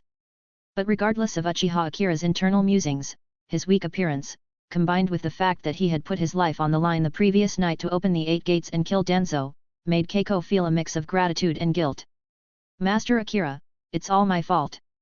If it weren't for me, you wouldn't be like this. I'm just a servant. Keiko said softly, filled with endless guilt. Keiko, you know that I've only had my grandfather as my family, and no other relatives. So, in my heart, you're not just a servant, you're family. Uchiha Akira replied, his expression serious. These words were not just an attempt to win Keiko's favor. After countless life simulations, Uchiha Akira had come to realize that Keiko was someone he could truly trust. In the most recent simulation, she even awakened the Mangekyo Sharingan because of his death. Given how much he meant to her, Uchiha Akira really couldn't see her as just a servant. Master Akira. Keiko's eyes filled with deep emotion as she listened to Uchiha Akira's heartfelt words. After a long moment of silence, she finally smiled and said, "It's a good thing you're only 7 years old now, Master Akira. If you were 10 years older, you'd probably have all the girls in the ninja world wrapped around your finger. So, my mouth jutsu is pretty strong too, hey." Uchiha Akira thought to himself with a smirk as he glanced at Keiko's expression. Indeed, if he were 17 now, Keiko might have been ready to fall to her knees for him. After making his rounds on the streets of Konoha to make sure everyone noticed him, Uchiha Akira returned to the Uchiha clan's compound. 3 days passed in a flash. During these 3 days, Uchiha Akira focused all his energy on training with the 8 gates. His goal was clear, to open the 8th gate. However, breaking through that final gate was unbelievably difficult. 3 simulations in a row, and he still hadn't succeeded. Even so, Uchiha Akira continued to choose the ninjutsu option among chakra, jutsu, and bloodline after each simulation. As a result, his combat experience grew, and his mastery of ninjutsu became more refined. Though he hadn't yet reached the 8th gate, he could feel himself getting closer with each attempt. It was like training to master the Raise Nan. Even though bursting water balloons and rubber balls didn't mean you'd learn the Raise Nan, they were still significant steps in the process. After 3 simulations, Uchiha Akira heard that clan leader Fugaku had come to visit his grandfather at their home. Uchiha Akira wheeled himself to Fugaku's side. "Grand Elder, in the past few days, the village's leadership hasn't made any moves to oppress or suppress us Uchiha. It seems Itachi was right, the two Mangekyo Sharingan have made the third Hokage somewhat apprehensive. As soon as Uchiha Akira arrived, he overheard clan leader Fugaku speaking casually with his grandfather. Clan leader, have you considered that this might be a ploy by the third Hokage to lull us into a false sense of security? Uchiha Akira couldn't help but interject. To be honest, if it weren't for the life simulator, Uchiha Akira might have thought the same thing. That the Uchiha strength had made the third Hokage cautious? But from the life simulator, Uchiha Akira knew that not only would the night of the massacre not disappear, but it would also happen even sooner. Besides, what kind of person is the third Hokage? He excels in internal conflicts and is weak in external ones. If another village displayed power that threatened Konoha, the third Hokage would be the first to back down. But if the Uchiha showed power that threatened Konoha? Sorry, he'd do everything in his power to eliminate it as quickly as possible. That's the kind of person the third Hokage is. Akira, are you saying the third Hokage might be trying to deceive us? Fugaku's expression changed slightly as he looked at Uchiha Akira sitting in his wheelchair. If the third Hokage really was trying to deceive the Uchiha, then it wouldn't be hard to guess what his next move would be. I can say with certainty that the third Hokage will take action against the Uchiha, and soon. Because if he plans to act, he won't wait for my injuries to fully heal. Uchiha Akira nodded, speaking with conviction. This possibility can't be ruled out, the Grand Elder agreed after some thought, nodding in agreement with Uchiha Akira's assessment. Fugaku's expression grew darker, and he fell into deep thought. Yes, what if Akira was right? What if the third Hokage really was planning to act against the Uchiha? The fate of the entire Uchiha clan was at stake, and Fugaku couldn't afford to take this lightly. Clan leader, I have something I want to discuss with you, Uchiha Akira said, noting Fugaku's expression and realizing that his words had hit home. What is it? Fugaku's expression turned serious as well. Even though Uchiha Akira was only 7 years old, no one would dare treat him like a child anymore, given his strength and wisdom. Especially after the point he just raised, something everyone else had overlooked. Fugaku was well aware that the clan members had been feeling invigorated lately, as if they'd already won a major victory against the village leadership's oppression. First, the village leadership will definitely take action against the Uchiha, and it will be in the next few days. So, when the time comes, I hope the clan leader will lead our people to hold them off for as long as possible. Uchiha Akira said to Fugaku. What do you plan to do? Fugaku's expression changed as he heard Uchiha Akira's request for the Uchiha to delay the village's forces. If Akira was asking them to buy time, it meant he had something important to do, right? But, given that he'd recently opened the 7th gate, shouldn't he be unable to fight for quite some time? What could he possibly do? Decapitation strategy. Uchiha Akira said calmly. You mean? Fugaku's eyes widened in shock at Uchiha Akira's words. Grandson, you're not. The Grand Elder couldn't help but speak up as well. After all, having killed Danzo, it wasn't as if his grandson was incapable. But wasn't he unable to fight right now? However, before they could say more, Uchiha Akira stood up from his wheelchair. Nothing speaks louder than action. Seeing Uchiha Akira stand up, Fugaku, the Grand Elder, and even Keiko were all visibly shocked. The 8 Gates technique. After Might Dai opened the 8 Gates and single-handedly faced the 7 ninja swordsmen of the mist, all the Konoha leadership knew of its power. They also knew of its terrifying costs. It's a technique that harms both the enemy and oneself. If you injure the enemy by 1000 points, you harm yourself by 800. But to open the 7th gate and recover in just 3 days? Everyone in the Uchiha clan had checked Uchiha Akira's condition after he opened the 7th gate, and it was clear he was in a crippled state. They thought it would take at least 2 months for him to recover. But now, only 3 days had passed. Clan leader, when the time comes, do your best to hold off all the elite forces. I'll open the 8 gates and carry out the decapitation strategy. If we can take down the third Hokage, then victory will be ours. Uchiha Akira said seriously to Fugaku. Do you think you can do it? Fugaku asked, staring intently at Uchiha Akira. Although clan leader Fugaku had never wanted the Uchiha to stage a coup or see things escalate to this point, he did not oppose Uchiha Akira's plan. Why? Was it because Uchiha Akira's words carried weight? No. It was because Uchiha Akira's plan was based on the assumption that Konoha would act against the Uchiha. If Konoha were already making a move against the Uchiha, even a fool would know it was time to fight back. With the clan leader and attack as 2 pairs of Mangekyo Sharingan, delaying for time shouldn't be an issue. Grandson, you must also be careful. I'm proud of you, so very proud. The elder beside them didn't try to stop Uchiha Akira. Pardon me for saying this, but when it comes time for Konoha to act against the Uchiha, Brother Itachi may not necessarily stand with the Uchiha. Uchiha Akira hesitated slightly but ultimately spoke up, offering a warning. Chapter 76, The 8th Gate is finally opened. Subscription request. Uchiha Akira's words left the old man beside him momentarily stunned. Saying something like that in front of clan leader Fugaku, that wasn't very appropriate, was it? The old man sneaked a glance at Fugaku, thinking that if the clan leader were truly angry, he'd have to step in as a mediator and smooth things over. However, when the old man looked at clan leader Fugaku, he noticed that Fugaku wasn't showing any signs of anger. Instead, he seemed lost in thought. This made the old man's heart tighten. Could it be that his beloved grandson had hit the nail on the head again? Could it really be that Itachi might choose to side with Konoha? After all, as the clan leader's eldest son, Uchiha Itachi was practically the crown prince of the Uchiha clan. Could it be that, at the critical moment of the Uchiha clan's survival, he would choose to stand against them? In truth, upon hearing Uchiha Akira's words, Fugaku's initial reaction was anger. No parent likes to hear someone criticize their child, especially not in front of them. However, Fugaku also knew that Uchiha Akira wasn't the type to make baseless accusations.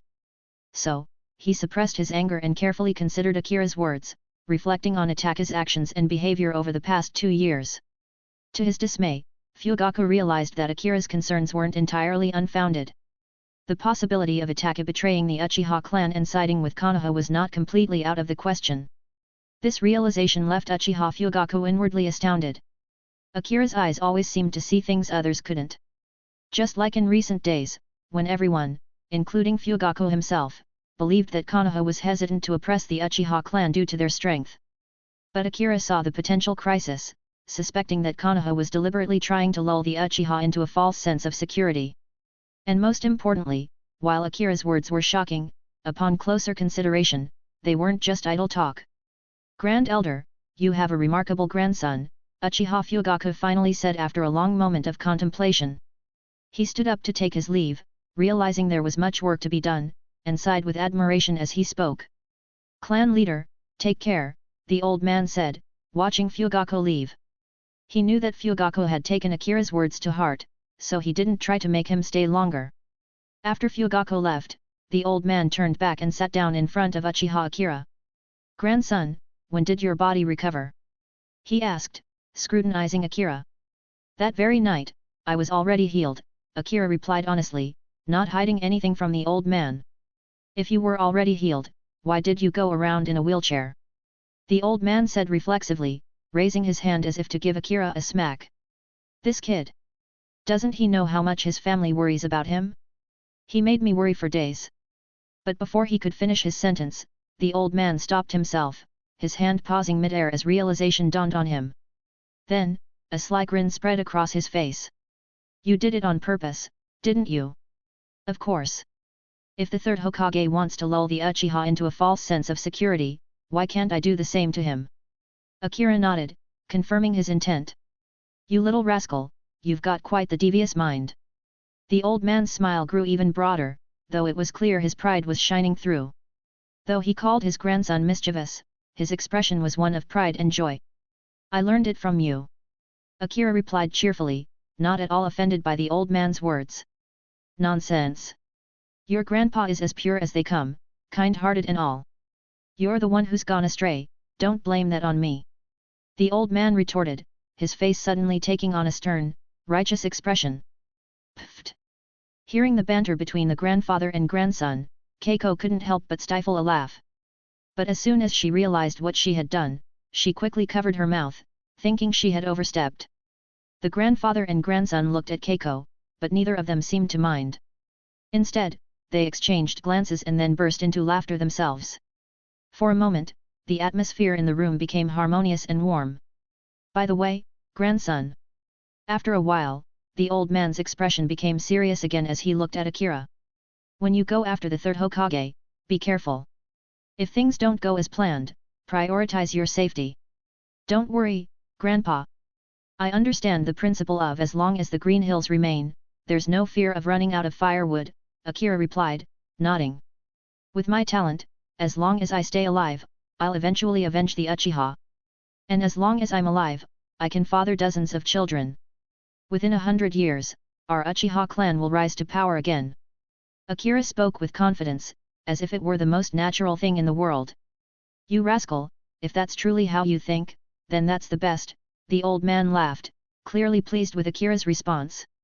No matter what, the old man seemed very satisfied with his grandson's answer.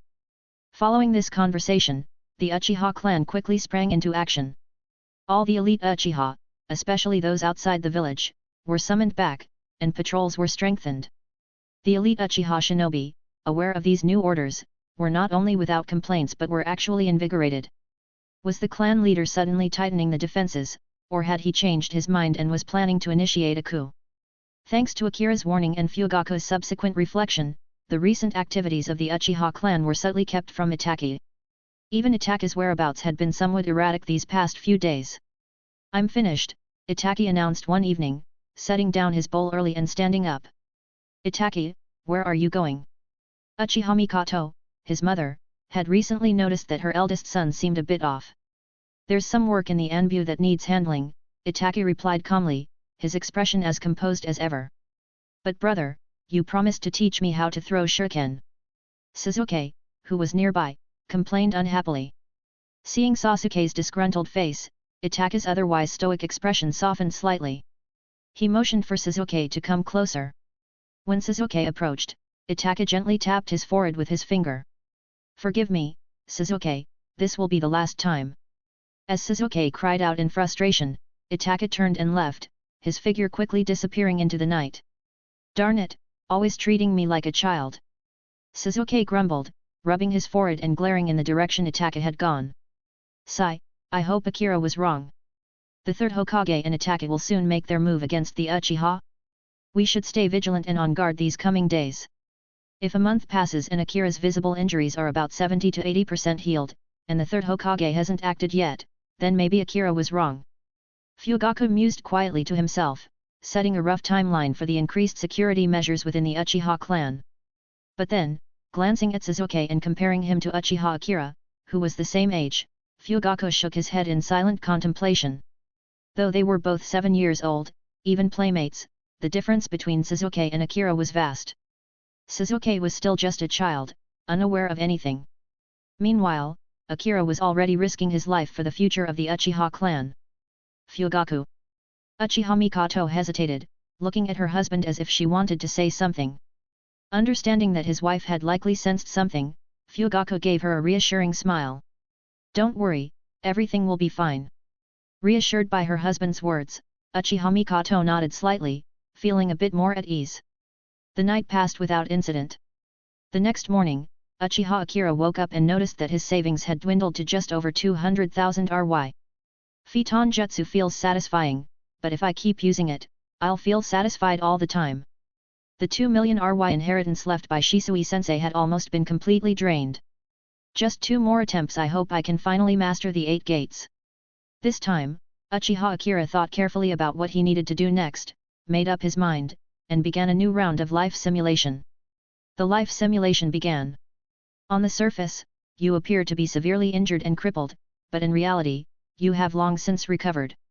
With your strength, you managed to secretly leave Konoha without being detected. 3 days later, the night of the massacre occurs, and the news of the Uchiha clan's annihilation shocks the ninja world. You hide in the land of snow, fully dedicated to mastering the 8 gates. 2 years later, the 8th gate remains unopened, but your chakra has increased by 10%, placing you firmly at cage level. 5 years later, you encountered Uchiha Sasuke and his companions who were with Princess Koyoki Kazuhana as they sought to reclaim the land of snow. You chose to avoid meeting Sasuke and slipped away unnoticed.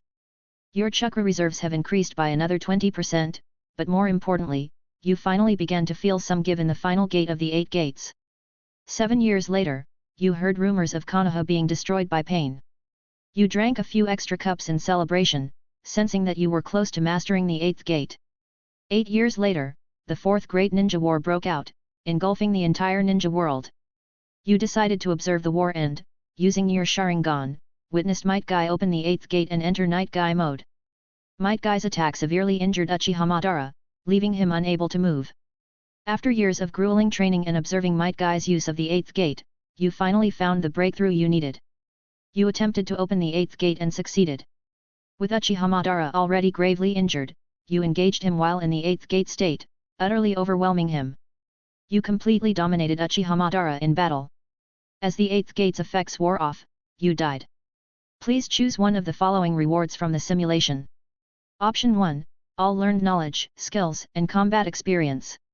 Option 2, increase in chakra reserves. Option 3, bloodline awakening status.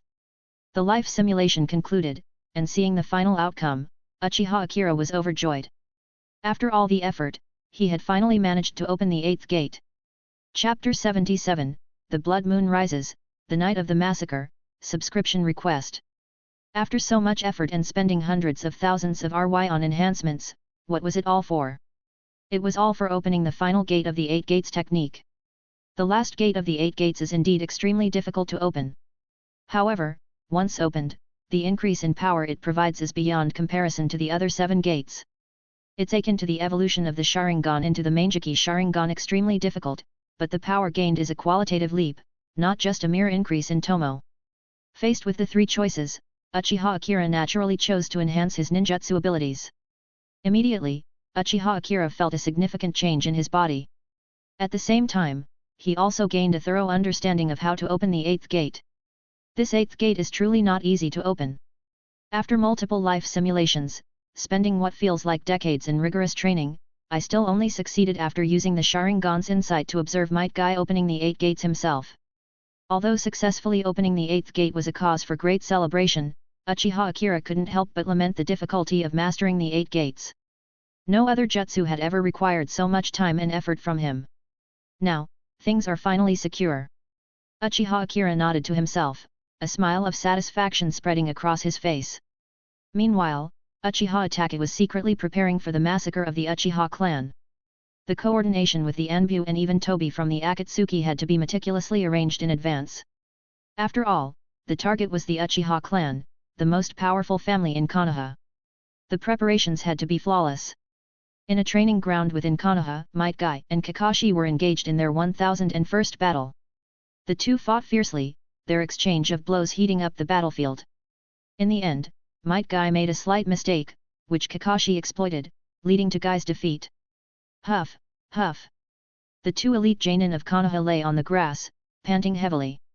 Kakashi, don't you feel that something's been off in the village lately? Might Guy suddenly spoke up after a long silence. If even you've noticed, how could I not? Kakashi responded.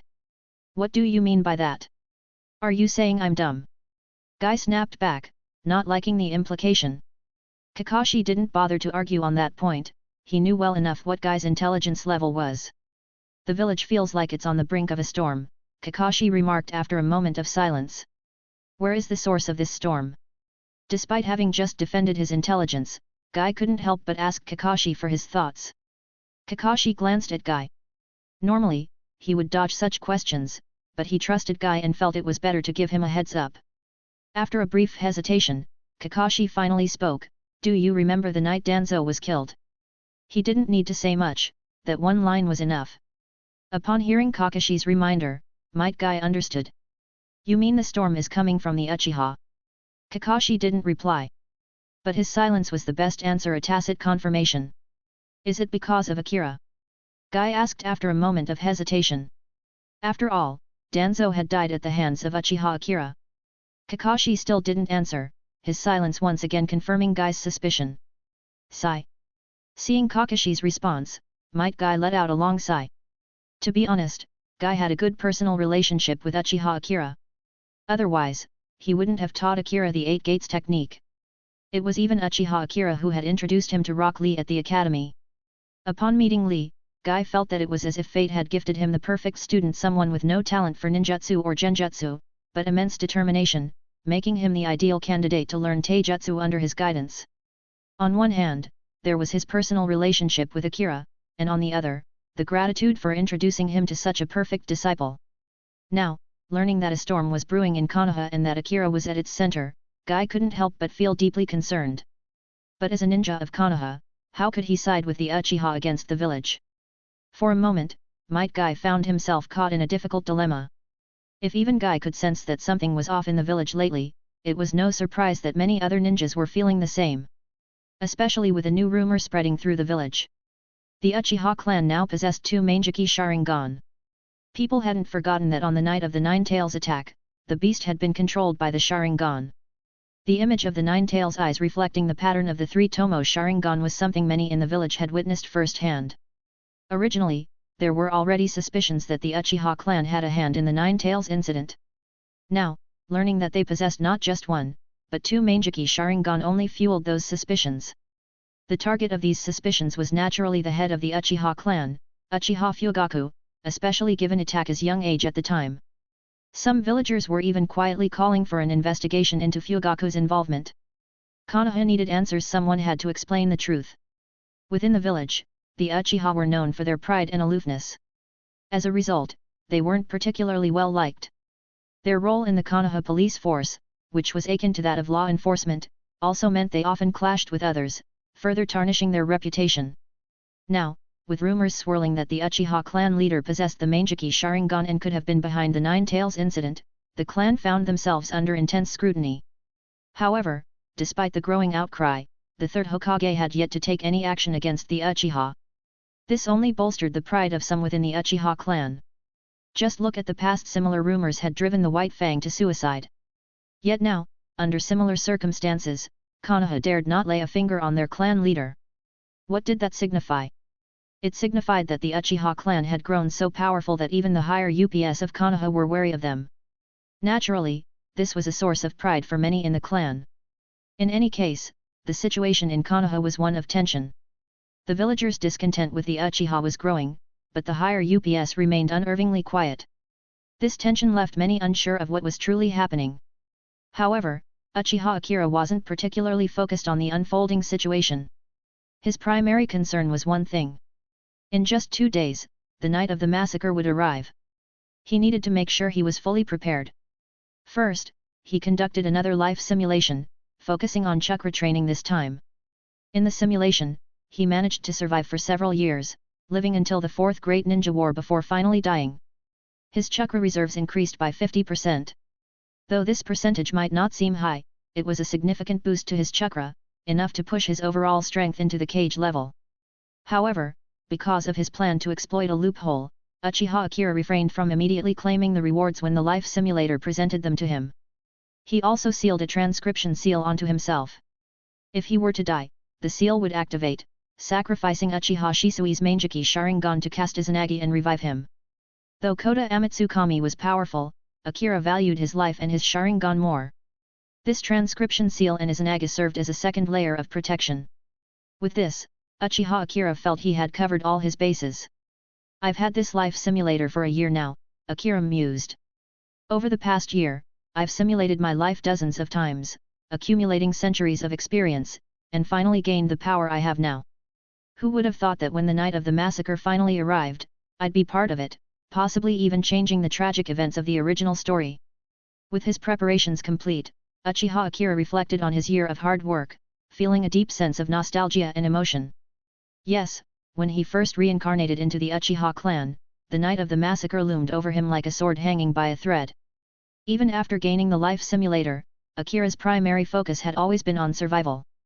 After countless simulations and experiences, the night of the massacre was finally upon him. Would he really change the tragic fate that had been set in motion? This was something even Uchiha Akira hadn't anticipated. In most of the simulations, Akira had chosen to flee Konoha before the massacre began, becoming a missing nin. After a moment of contemplation, Akira shook his head. Now wasn't the time for such thoughts. Even if he were to reflect on these things, it would have to wait until after the night of the massacre, once he had successfully changed the course of events. Only then would he have the right to look back from the perspective of a victor. With this in mind, knowing that the night of the massacre was imminent, Uchiha Akira focused on his final preparations. Another day passed. Finally, the fateful night arrived. As the sun began to set, the shadows grew longer, and the village was gradually shrouded in darkness. A blood-red full moon slowly rose in the sky, casting an eerie light over Konoha. Chapter 78, Tobi blocks the way. A blood-red moon hung high in the sky, casting an eerie and almost seductive glow over the night. As darkness fell, an enormous barrier unknowingly enveloped the entire Uchiha clan's district. This barrier had no offensive or defensive capabilities, making it difficult to detect. Its purpose was simple, to isolate the Uchiha district, ensuring that whatever happened within would have no impact on the rest of Konoha. In other words, it had excellent soundproofing. No matter how chaotic things got here, the rest of Konoha wouldn't feel a thing.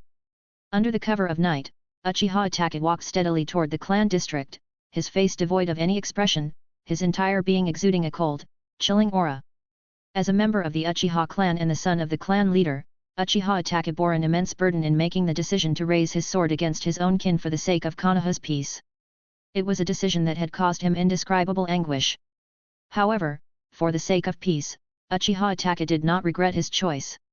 He had made an agreement with the third Hokage regarding the night of the massacre. Sasuke would be the sole survivor of the Uchiha tragedy. This was a promise the third Hokage had personally made to him. But Uchiha Itachi had another thought in mind. Uchiha Akira. As the greatest genius in the history of the Uchiha clan, and having been entrusted with dual responsibilities by Shisui, Uchiha Itachi also wished to let him live. He wanted to see what heights Akira could reach in the future. However, Itachi knew that while the third Hokage would agree to let Sasuke live, he would never agree to let Akira survive. Therefore, finding a way to secretly save Akira was an incredibly difficult task. "Hey, Itachi, you're back." A fellow Uchiha clansman, noticing Itachi's return, greeted him with a smile. Itachi did not respond to the friendly greeting. The clansman, noticing Itachi's cold demeanor, showed a hint of surprise in his eyes. Itachi was usually quite amiable within the clan. He would normally respond to greetings like this, so why was there no reply today? At that moment, a cold flash of steel sliced through the night. The Uchiha clansman's eyes widened in disbelief as he slowly collapsed. Uchiha Itachi's three-tomo Sharingan glowed in the night, and a splash of blood stained his face. The crimson blood, combined with the scarlet Sharingan and illuminated by the blood-red moon, made him appear like a demonic entity. After striking, Uchiha Itachi wasted no time and used the body flicker technique, entering full slaughter mode. Clan leader. In Uchiha Fugaku's house, a loud shout rang out. Several elite Uchiha members barged in without waiting for Fugaku's response. Itachi. Itachi has begun massacring the clan. No one can stop him. Yes, the power of the Mangekyo Sharingan had initially filled the Uchiha clan with pride. But when that power turned against them, it only inspired fear. So, it's happening after all? Just as Akira predicted. Uchiha Fugaku's face showed a sorrowful expression as he heard the news. Although Uchiha Akira had warned him and Fugaku had made preparations, deep down, he had hoped this moment would never come. He had hoped Akira's prediction was wrong. But as the clan leader, Fugaku knew now wasn't the time for despair. He quickly steeled himself and prepared to confront the situation. The power of the Mangekyo Sharingan could only be countered by another Mangekyo. Because Uchiha Fugaku had prepared for this, Itachi's plan to quietly eliminate the guards one by one had failed. At this moment, 5 or 6 elite Uchiha members with 3 Tomo Sharingan were surrounding Uchiha Itachi. But despite being outnumbered, Itachi seemed to have the upper hand. In battle experience, timing, mastery of genjutsu, ninjutsu, and hand seals, Itachi had no weaknesses. Even without activating his Mangekyo, he was overwhelming the elite Uchiha with just his 3 Tomo Sharingan. As more and more clansmen gathered, Uchiha Itachi sighed inwardly. The Tomo in his eyes spun, merging into the form of a triangular pinwheel, the Mangekyo Sharingan. "Be careful, it's the Mangekyo." The elite Uchiha members shouted in alarm as they noticed the change in Itachi's eyes. But at that moment, Uchiha Fugaku, along with other elite members of the clan, arrived to confront Itachi. Seeing the clan leader arrive, the surrounding Uchiha members breathed a sigh of relief. The power of the Mangekyo could only be countered by another Mangekyo. Thank goodness Fugaku wasn't on the same side as Itachi. As the surrounding clansmen retreated, Uchiha Itachi paused his assault and turned to face his father. "Itachi, don't you owe me an explanation?" Fugaku asked, though the truth was already clear before him. He still found it hard to accept. "The Uchiha are planning a coup, which will lead to the destruction of Konoha." For the peace of the village, and even the peace of the entire ninja world, I have no choice but to do this, Itachi declared, making his stance clear. Yes, the Uchiha had set their minds on a coup, and when that happened, the people of Konoha would suffer the horrors of civil war. Konoha's vulnerability would inevitably attract attacks from other ninja villages, leading to another great ninja war. For the sake of peace, Itachi believed he was doing the right thing. Hearing that Itachi was willing to sacrifice his own clan for the sake of so-called peace, the surrounding Uchiha members erupted in anger, cursing him. But Uchiha Fugaku did not join in the condemnation. Although their beliefs differed, Fugaku fought for his clan, while Itachi fought for the village and the peace of the ninja world. Fugaku still felt a sense of pride in his son's noble ideals. In essence, Itachi was choosing to sacrifice a few to save many. But because Fugaku was among those being sacrificed, he had no choice but to oppose him. Otherwise, from an outsider's perspective, Fugaku might have even helped Itachi. As the saying goes, those who do not share the same path cannot work together. There was no point in talking any further. Uchiha Fugaku raised his hand, ready to fight. Uchiha Itachi, too, took a deep breath and raised his blood-stained sword, launching the first attack. In an instant, the two top-tier Uchiha warriors clashed. Their battle was so fast and intense that even the elite Uchiha members found it difficult to intervene. Meanwhile, Uchiha Akira was no longer sitting in his wheelchair.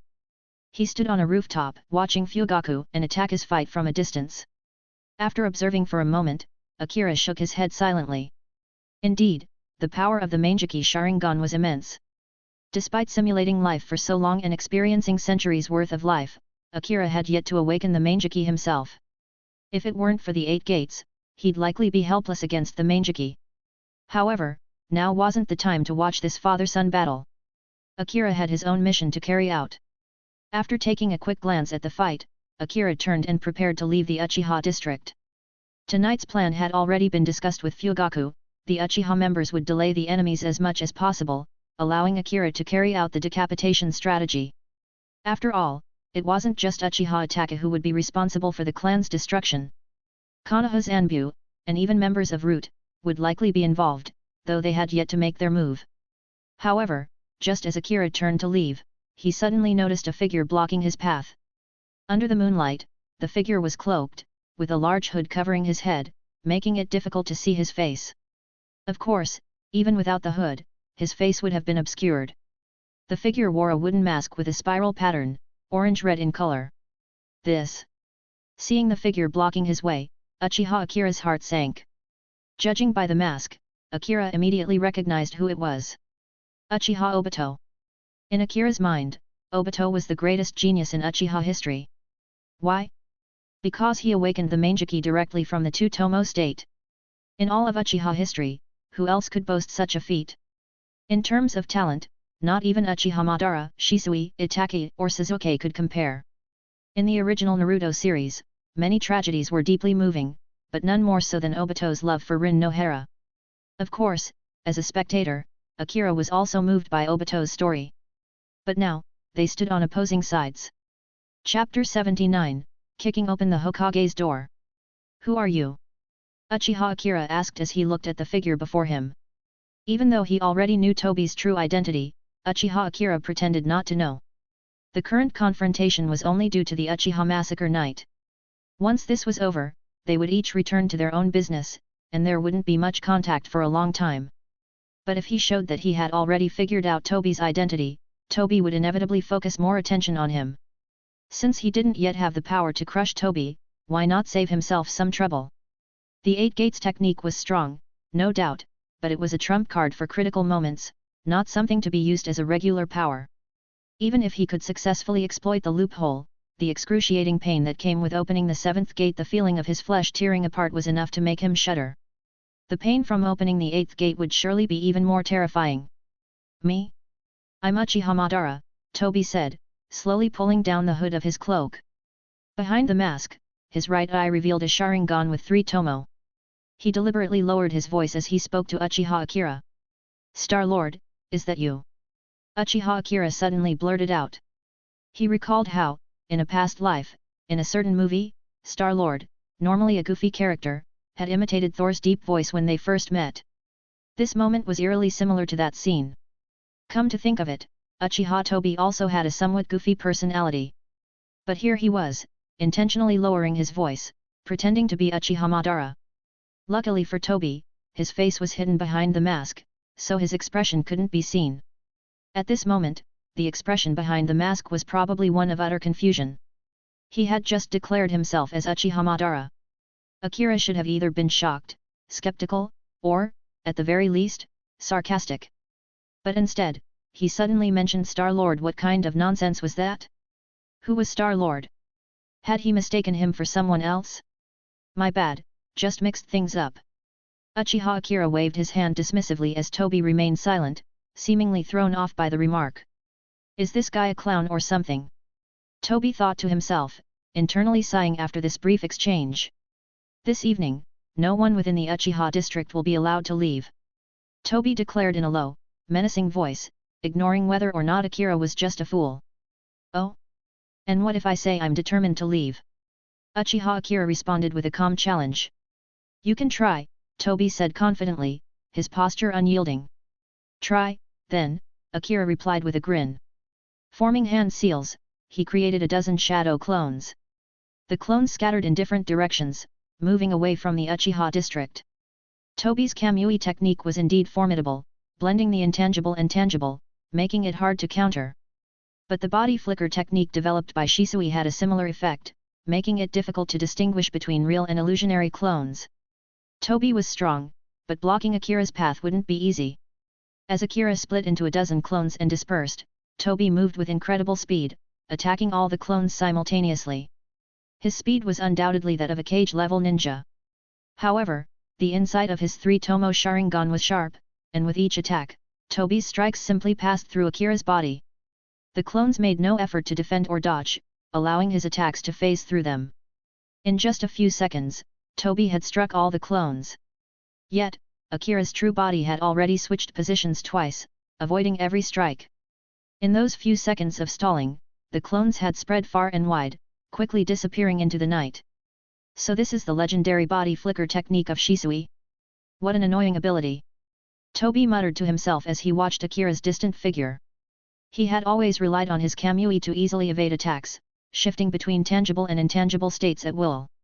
Apart from the fourth Hokage, who had once given him trouble, this ability had always been a headache for his opponents.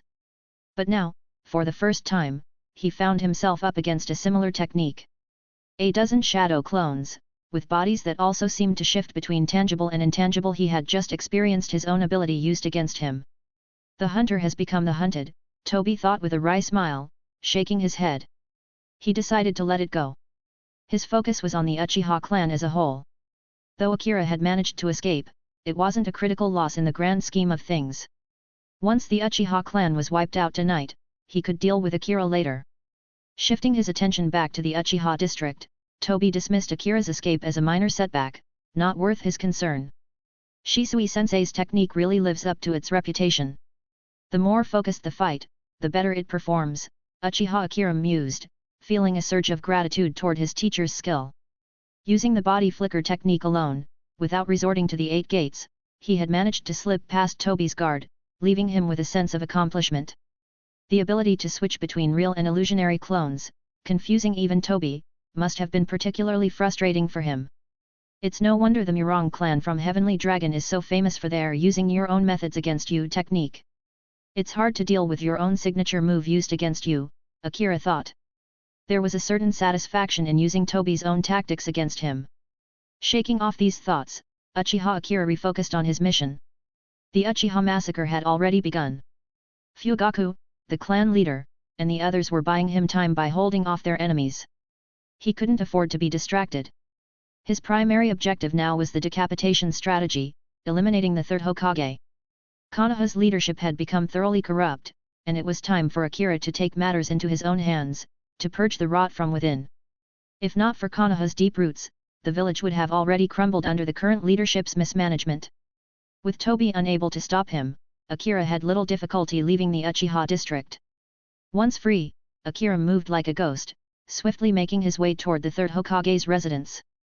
However, as he was speeding through the village using the body flicker technique, he suddenly paused. Passing by the ninja academy, he noticed that students were still sparring on the training grounds. What's going on? On a normal day, the academy would have ended classes long ago. Why were they still here so late? Thinking back, Akira remembered that in the original story, Sasuke had also returned home late from the academy, only to encounter Itachi standing atop a power pole. So they deliberately kept the academy students late to prevent Sasuke from witnessing the massacre firsthand. Akira mused. He glanced at the academy, where Sasuke was sparring with his classmates, though he seemed somewhat distracted. It looked like even Sasuke's instincts were picking up on the strange atmosphere. For Akira, this was just a brief moment of reflection as he passed by the academy. Without further delay, he resumed his journey, heading straight for the Sarutobi clan's territory. Crossing Konoha's bustling streets, Akira soon arrived at the Sarutobi clan's grounds. As the third Hokage and leader of the Sarutobi clan, Hiruzen Sarutobi naturally lived within the clan's compound. "Who's there?" Two voices called out as Akira approached. Two Sarutobi clan jonin appeared, blocking his path. Without a word, Akira sent two shadow clones to engage them. The jonin quickly drew their swords in response. But as their blades slashed toward Akira, they passed right through the clones. What? Are these just basic clones? The two jonin were puzzled. Using such a basic ninjutsu as clones against jonin-level opponents? However, the clones that had been phased through counterattacked immediately. With solid, tangible hits, Akira's clones sent the two jonin flying with a cry of pain.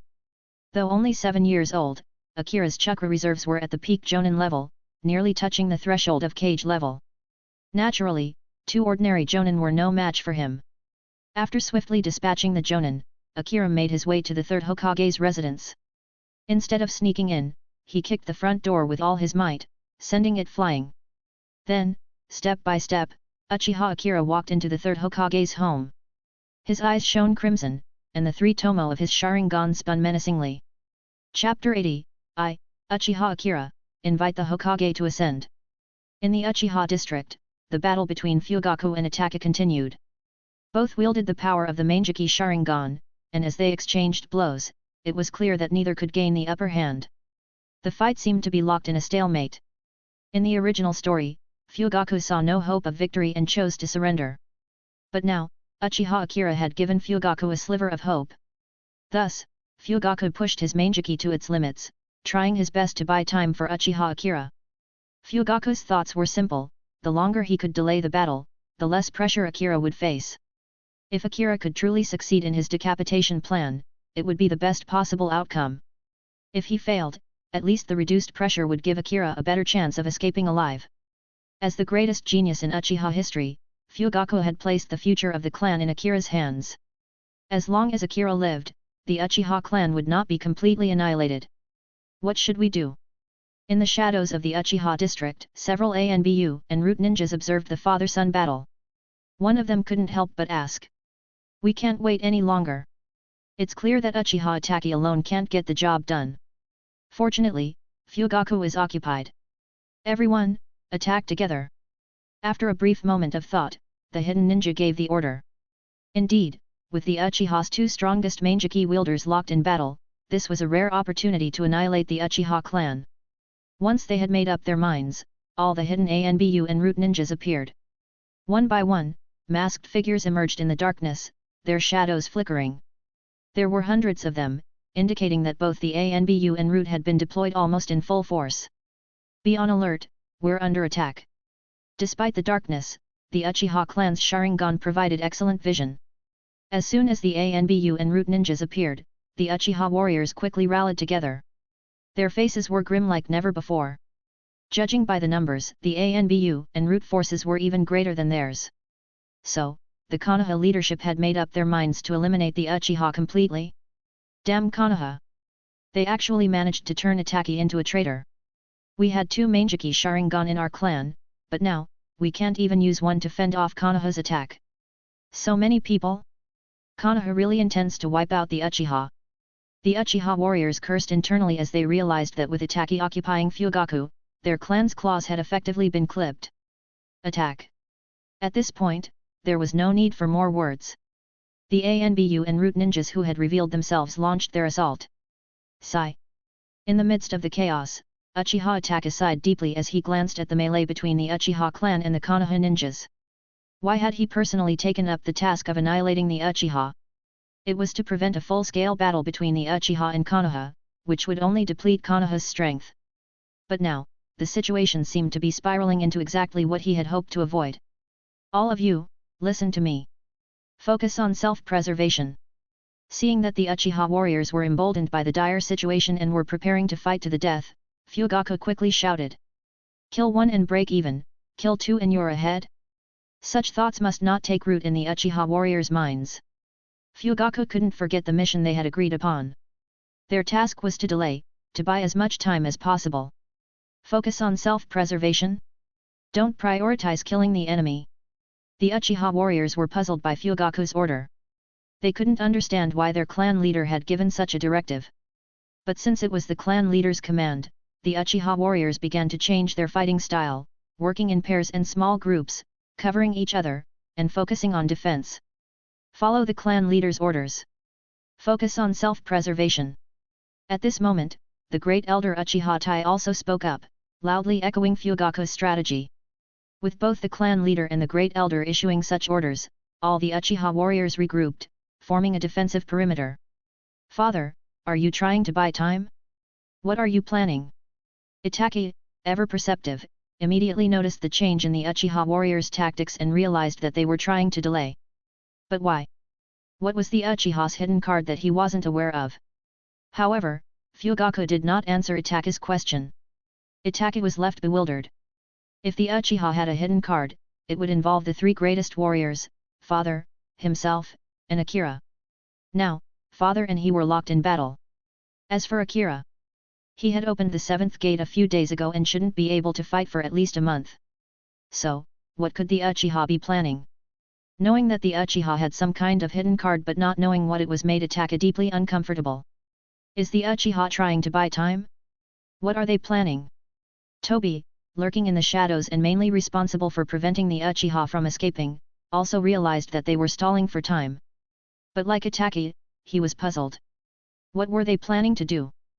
So it's the Uchiha Massacre night, after all. Itachi-kun, as expected of the man I have my eye on, so young and already possessing the Mangekyo Sharingan. But where is Akira-kun? Where has he gone? In another corner of the Uchiha district, another figure was observing the chaos. A pair of cold, vertical golden snake eyes focused on Uchiha Itachi, while a raspy, magnetic voice, full of sinister charm, echoed in the night. The figure was none other than Orochimaru. Had he not known, he wouldn't have cared. But he had known about the Uchiha Massacre night for half a year, so Orochimaru naturally had to witness the show firsthand. On one hand, it was an excellent opportunity to collect some Uchiha blood and Sharingan amidst the chaos. On the other hand, he was also curious to see if Uchiha Akira's prophecy from half a year ago would come true. Now, it seemed that Akira indeed had the ability to foresee the future. After all, he had predicted the Uchiha Massacre night half a year ago. What better proof was there? However, despite his fascination with Itachi's power and his obsession with his body, Orochimaru's thoughts also turned to Uchiha Akira. Even now, there had been no sign of Akira. What was going on? Where could he be? Could it be that, knowing about the massacre night, Akira had hidden himself away in advance? Back in the Uchiha district, the battle had erupted, with Uchiha warriors and Konoha ninjas clashing. Even though the Uchiha were now focused on self-preservation, the chaotic battle still claimed lives on both sides one after another. War is a giant meat grinder, and in the face of this grinder, life is the cheapest commodity. Leaving the chaos in the Uchiha district aside, as per the pre-arranged plan, Fugaku and the Uchiha warriors were indeed doing their best to buy time. Meanwhile, in the Sarutobi district, Uchiha Akira violently kicked open the third Hokage's door. With almost all of the ANBU and root forces deployed, there was no one left in the Sarutobi family to stop him. As Akira stormed into the house, the third Hokage, Hiruzen Sarutobi, quickly rushed out. Not only did Hiruzen emerge, but a 3 or 4-year-old boy followed closely behind him. Take Konohamaru away. Hiruzen immediately ordered the servant at his side as he glanced at his young grandson. Then, his gaze shifted to Uchiha Akira, his face displaying a look of utter disbelief. It's you? Uchiha Akira? What are you doing here? Indeed, at this moment, The Uchiha clan was supposed to be undergoing its extermination, so why was Akira not in the Uchiha district but here at his house? Moreover, just a few days ago, Akira had opened the 7th gate and was left crippled, unable to move. Hiruzen had heard about Akira occasionally appearing on the streets of Konoha in a wheelchair. But now, here he was, bursting into his house with such overwhelming force? This was beyond Hiruzen's comprehension. The turn of events had completely exceeded his expectations. Me? I'm here to backdoor you. Uchiha Akira said, addressing the third Hokage. Backdoor? Although this new term was unfamiliar to Hiruzen, in the current context, it didn't take long for him to grasp what it meant. Uchiha Akira, you've come to kill me? Do you really think you can do it? Hiruzen's expression darkened as he spoke, his tone serious and filled with authority. He was the third Hokage, after all, a title not just bestowed but earned through countless battles and years of leadership. The idea that a 7-year-old child, even one as prodigious as Uchiha Akira, could pose a genuine threat to him seemed preposterous. But Akira showed no signs of fear or hesitation. Instead, he met the Hokage's gaze with calm determination. Without wasting time on words, he extended his hand, gesturing with a slight, almost mocking bow as if inviting the Hokage to his doom. I, Uchiha Akira, invite you Hokage to ascend. Akira's voice was cold, unwavering, and carried an air of finality. Thanks for listening.